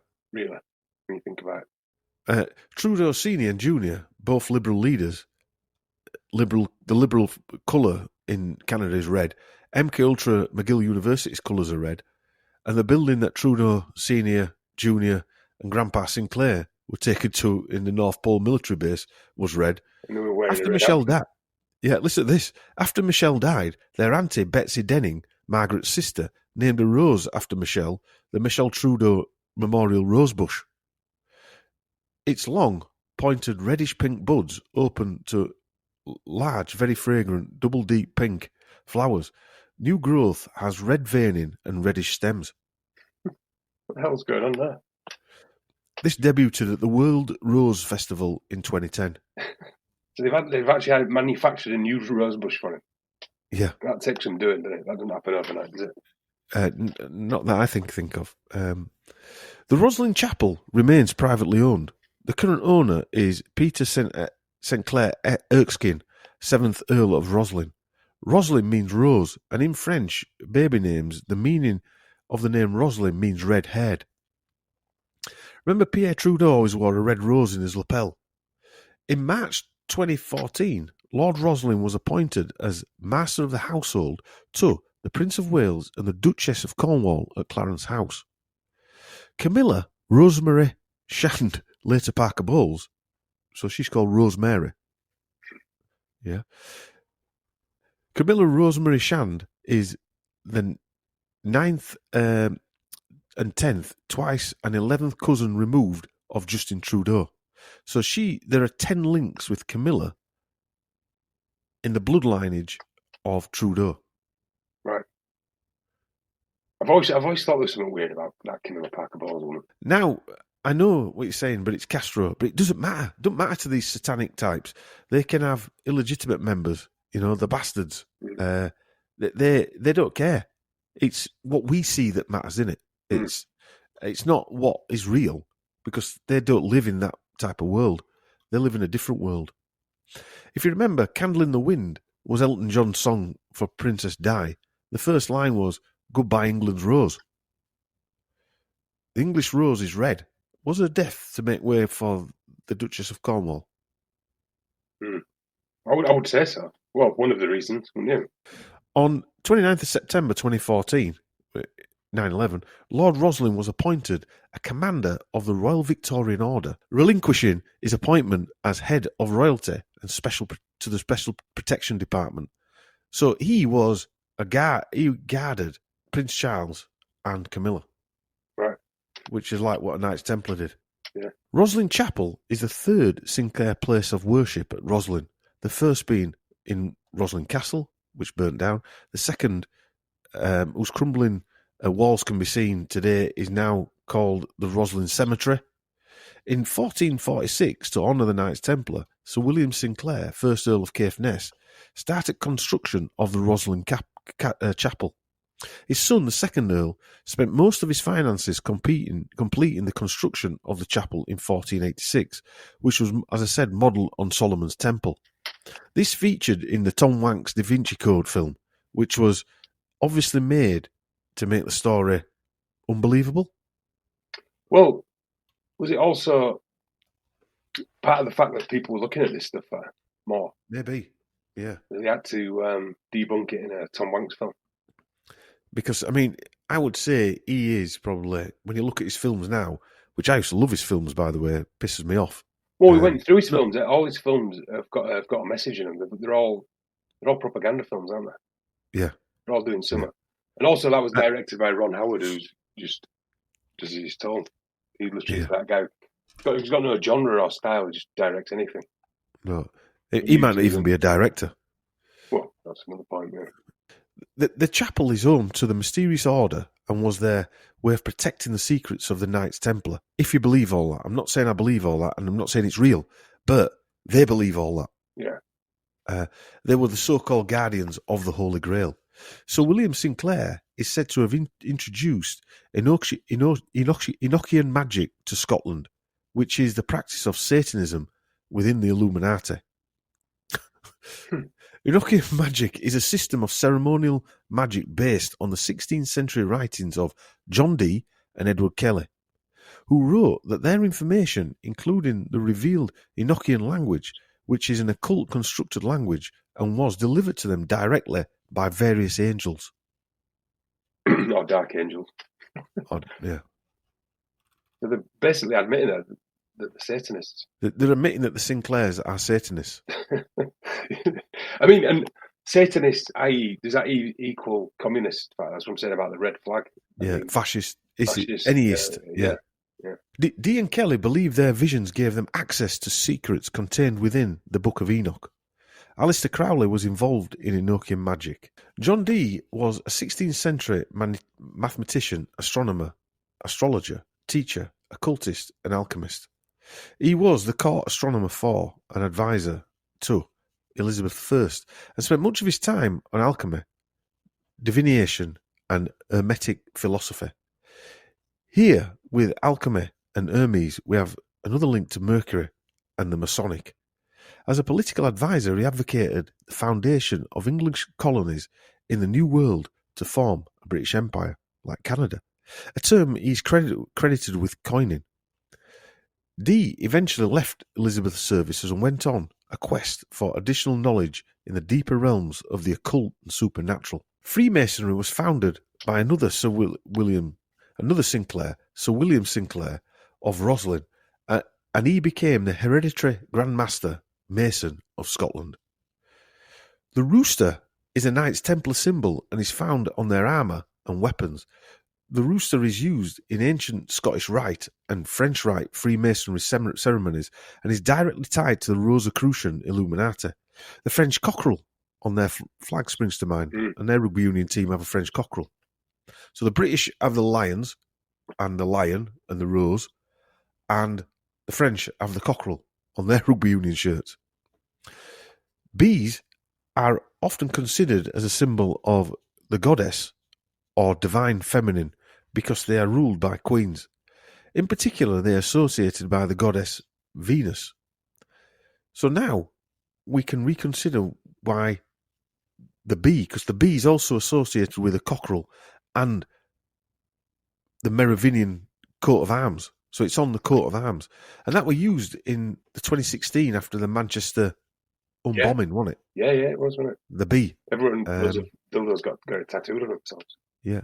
On another note, it was interesting to see Boris B.J. Johnson and Zelensky holding roosters as gifts. When the two met in Kiev, there's pictures online if you want to watch them. They're holding these pot roosters. Right, I've not seen that. Yeah, they got them as a gift. Also, the rooster is a symbol of Mercury. So is the goat, as the ram. And Caduceus, the staff, with the intertwined snakes carried by Hermes in Greek mythology. Also used by the World Health Organization and most other health organizations, aren't they? Yeah, everywhere. Yeah. Mercury is a god of financial gain, commerce, eloquence, messengers, communication, including divination, which is a practice of seeking knowledge of the future or the unknown by supernatural means. Mercury is also the god of travellers, boundaries, luck, trickery, and thieves. Mercury also serves as a guide of souls to the underworld. Would it be right in saying that it used to be one snake around the stick?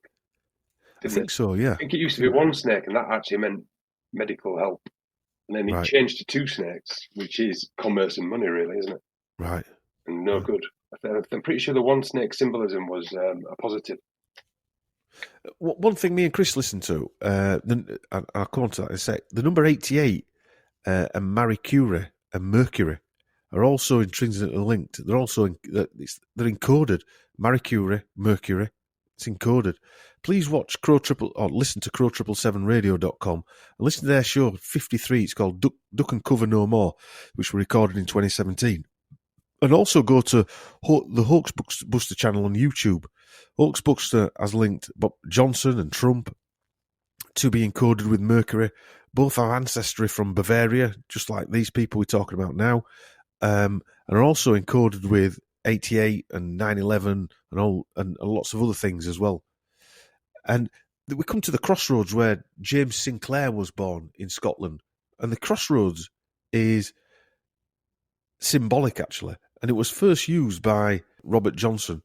The crossroads is the intersection of the Highway 61 and Highway 49, which is 9/11, in Clarkside, Mississippi, where, according to legend, Robert Johnson reputedly sold his soul to the devil in exchange for his prowess on guitar.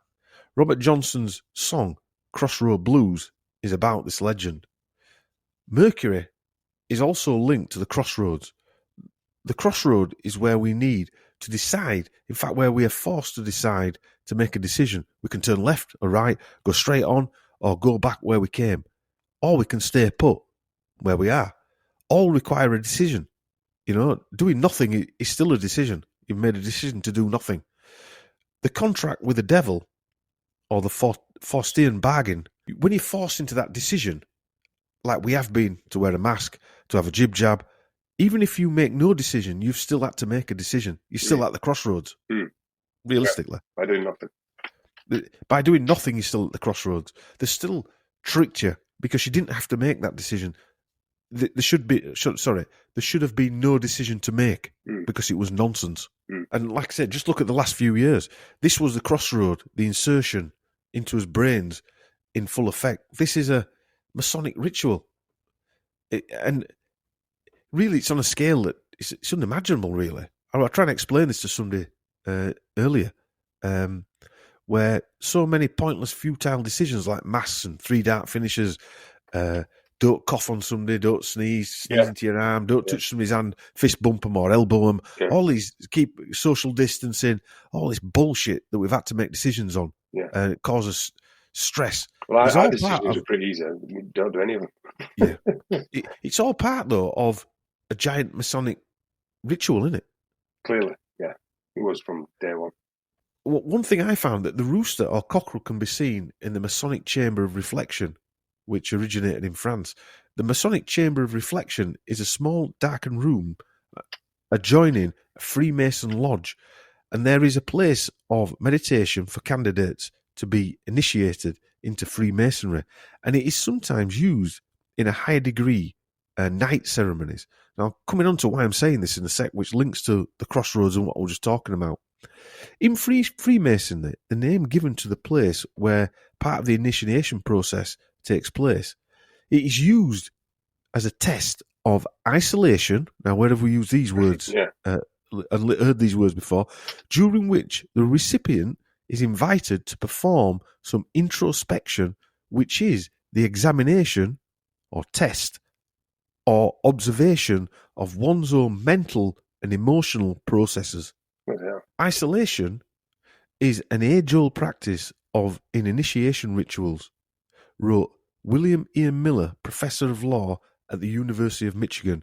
In his book, Humiliation, which was written in 1995, he noted the role of ritual humiliation in comic ordering and testing. So, have we not just been given comic orders and not just been tested? The 3 stages of rite of passage at their most basic are categorized by 3 distinct phases: separation or isolation, i.e. leaving the familiar. I put safe at the side of that. Or safe haven, safety. A transition, a time of testing, learning and growth. 3 months lockdown. 3 months lockdown. Flatten the curve, 2 weeks, turn into months and months and months. And then return, which is an incorporation. We have just gone through those Masonic rites of passage. Yeah, right out. I can't say... Not even adding on the mask wearing and none of the shite. No. Well, that is the testing, learning and growth, probably. Separation, isolation.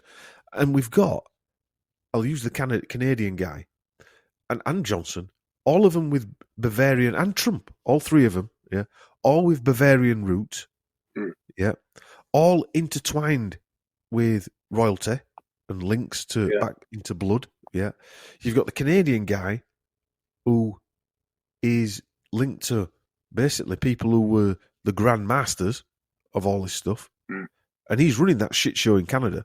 Yeah.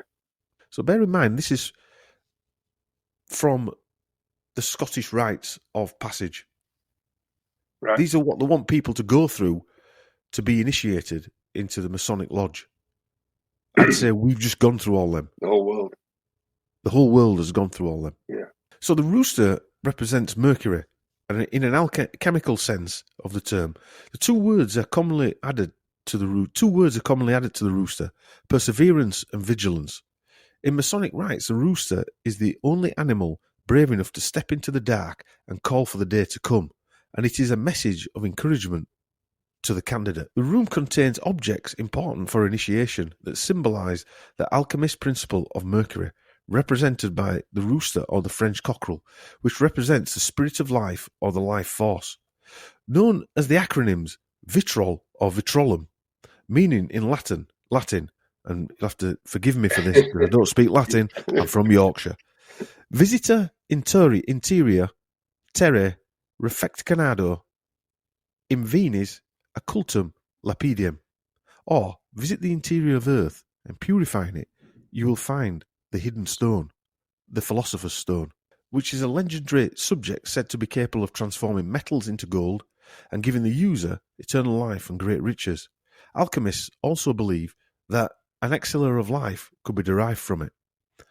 I mean, when you think about transhumanism and making men pregnant and actually saying that the bearded lady is actually a woman, that's what they're doing, isn't it? Yeah. Or that's what it seems like to me. It's all a bit anti-human, isn't it? Yeah, all this is that. I mean, what we're seeing out in the real world, men can have babies and all that nonsense. That's taking it to its extremes, isn't it? Yeah. Really. What they're saying is there that the goldsmiths are really the people who are the alchemists. And who are the goldsmiths? Bankers. So does this mean Justin Trudeau will lead the Moravian bloodline and become the next world monarch? To me, he's a symbol. He's been put there because of this. What we've just read out here, or what I've just read out here, is this. Although he's perceived by many Canadians as being this, I got this from a blog actually. He's perceived by many Canadians as being the next Antichrist. There are more powerful families of the black nobility that have stronger connections to the 13th bloodline, such as the Queen and the Rothschilds. But what is significant here is that elite families of the Illuminati have placed their offspring in powerful positions, be they politicians, world leaders, media, industrialists, and the public is seemingly unaware of the connections to these bloodlines and the control they have in directing the global upheaval. This is being done by organisations like the WEF, who are recruiting the next generation of followers, some of whom, like Trudeau, just happen to have all the right genes. So we've come to the end of this monster recording. I'm going to release it all as one, I think. Right. So to summarise, Chris, where do we begin? The Sinclairs are the hereditary Grand Masters Masons of Scotland. Trudeau is a direct descendant of this lineage to the Knights Templar and the Holy Grail. There's some pictures on the, I think it's the Roslin Chapel website. If you go to there or search up Justin Trudeau visits the Roslin Chapel, you'll see pictures of him visiting and walking around the chapel. Right. Wasn't Roslin, isn't that the Dolly the Sheep? Well, there's the Roslin Institute that we spoke about before. Yeah. And that's what made the Dolly the Sheep. That can't be a coincidence. It ain't a coincidence. It can't be. Roslin Institute creates the first. I mean, was it even the first clone bollocks? I think, to be honest. I think that's just nonsense. The first one on the news. Yeah. The first one on the news. I mean, whether these morons are related is sort of irrelevant. These royal bloodlines think they are descended from King of Jerusalem, Mary Magdalene, and all these other Jesus and Satan and all these other people. I mean, when have you ever heard of us? Anybody of our mates say, "Oh, I'm descended from Jesus." No, most of us don't know back in the more than 2 generations. No. These people are brought up with it, and yeah, it's a strange phenomenon. Just like their entire existence is just wallowing in their own self-importance, isn't it? Constantly making out that they're, like I say, important. They've got to make changes to humans. They've got to control us all, corral us all. Everything they do is anti-human. Or anti-pleb, as they think of us. But yeah. Have you got what else to say on this, Chris, before we wrap up? No, not really. I mean, my most amazing thing from that for me was that Sinclair family claiming that the bloodline of Satan. Yeah. And infiltrated half of European royal family. Which, I mean, is what Schwab said, isn't it? I've infiltrated the government, or we've infiltrated the government. And the Knights Templar's a weird one, isn't it? I'm guessing they did exist in some form. In some forms, they said they're evil. In other forms, they said that they're devil worshippers. Who knows? In another form, it made them sound like Robin Hood. Yeah, that's what I mean. If we can be lied to now, imagine what they could do to proper old history like that. Got no idea. Yeah. Have I? No. Did that ever exist? Yeah. Who knows? Is it just a book that somebody's written? Yeah. Who knows? Wow. One thing for sure, it's all screwed up. Yeah, it's all screwed up, and it's not in our best interests either. No. But I mean, I think what this shows, and reason I wanted to do this, it's not because I've got any interest in Trudeau's at all. In fact, I'm glad it's over and done with, to be quite fair. But is that these people need this light shining on them. They need the rock lifting up. They need to be let know that we know about them, and that there are people out there, us and other people, that know what these people are up to and can see what they're up to. Well, even by doing this, even if two people listen to it, it's now out into the ether, isn't it? So it's out there existing. Yeah. It doesn't matter. We know about it now, and other people who might listen to it, if you can sit through, what's it going to be, about 3.5, 4 hours long. We don't do stuff in halves, do we, Chris? But we're going to be back with some more chilled out stuff. We'll do a few mint sauces, aren't we? Yeah, and we've got a few planned to come in for next month, and some other podcast guests as well. I think we've got 2 or 3 lined up anyway, podcast guests over the next couple of months. Podcast guests. Should be podcast guests. Can't get more Yorkshire, can I, by saying it that way? Jeepers. But okay then, it's goodbye for now. Thanks for tuning in. Take it easy, and bye. Bye.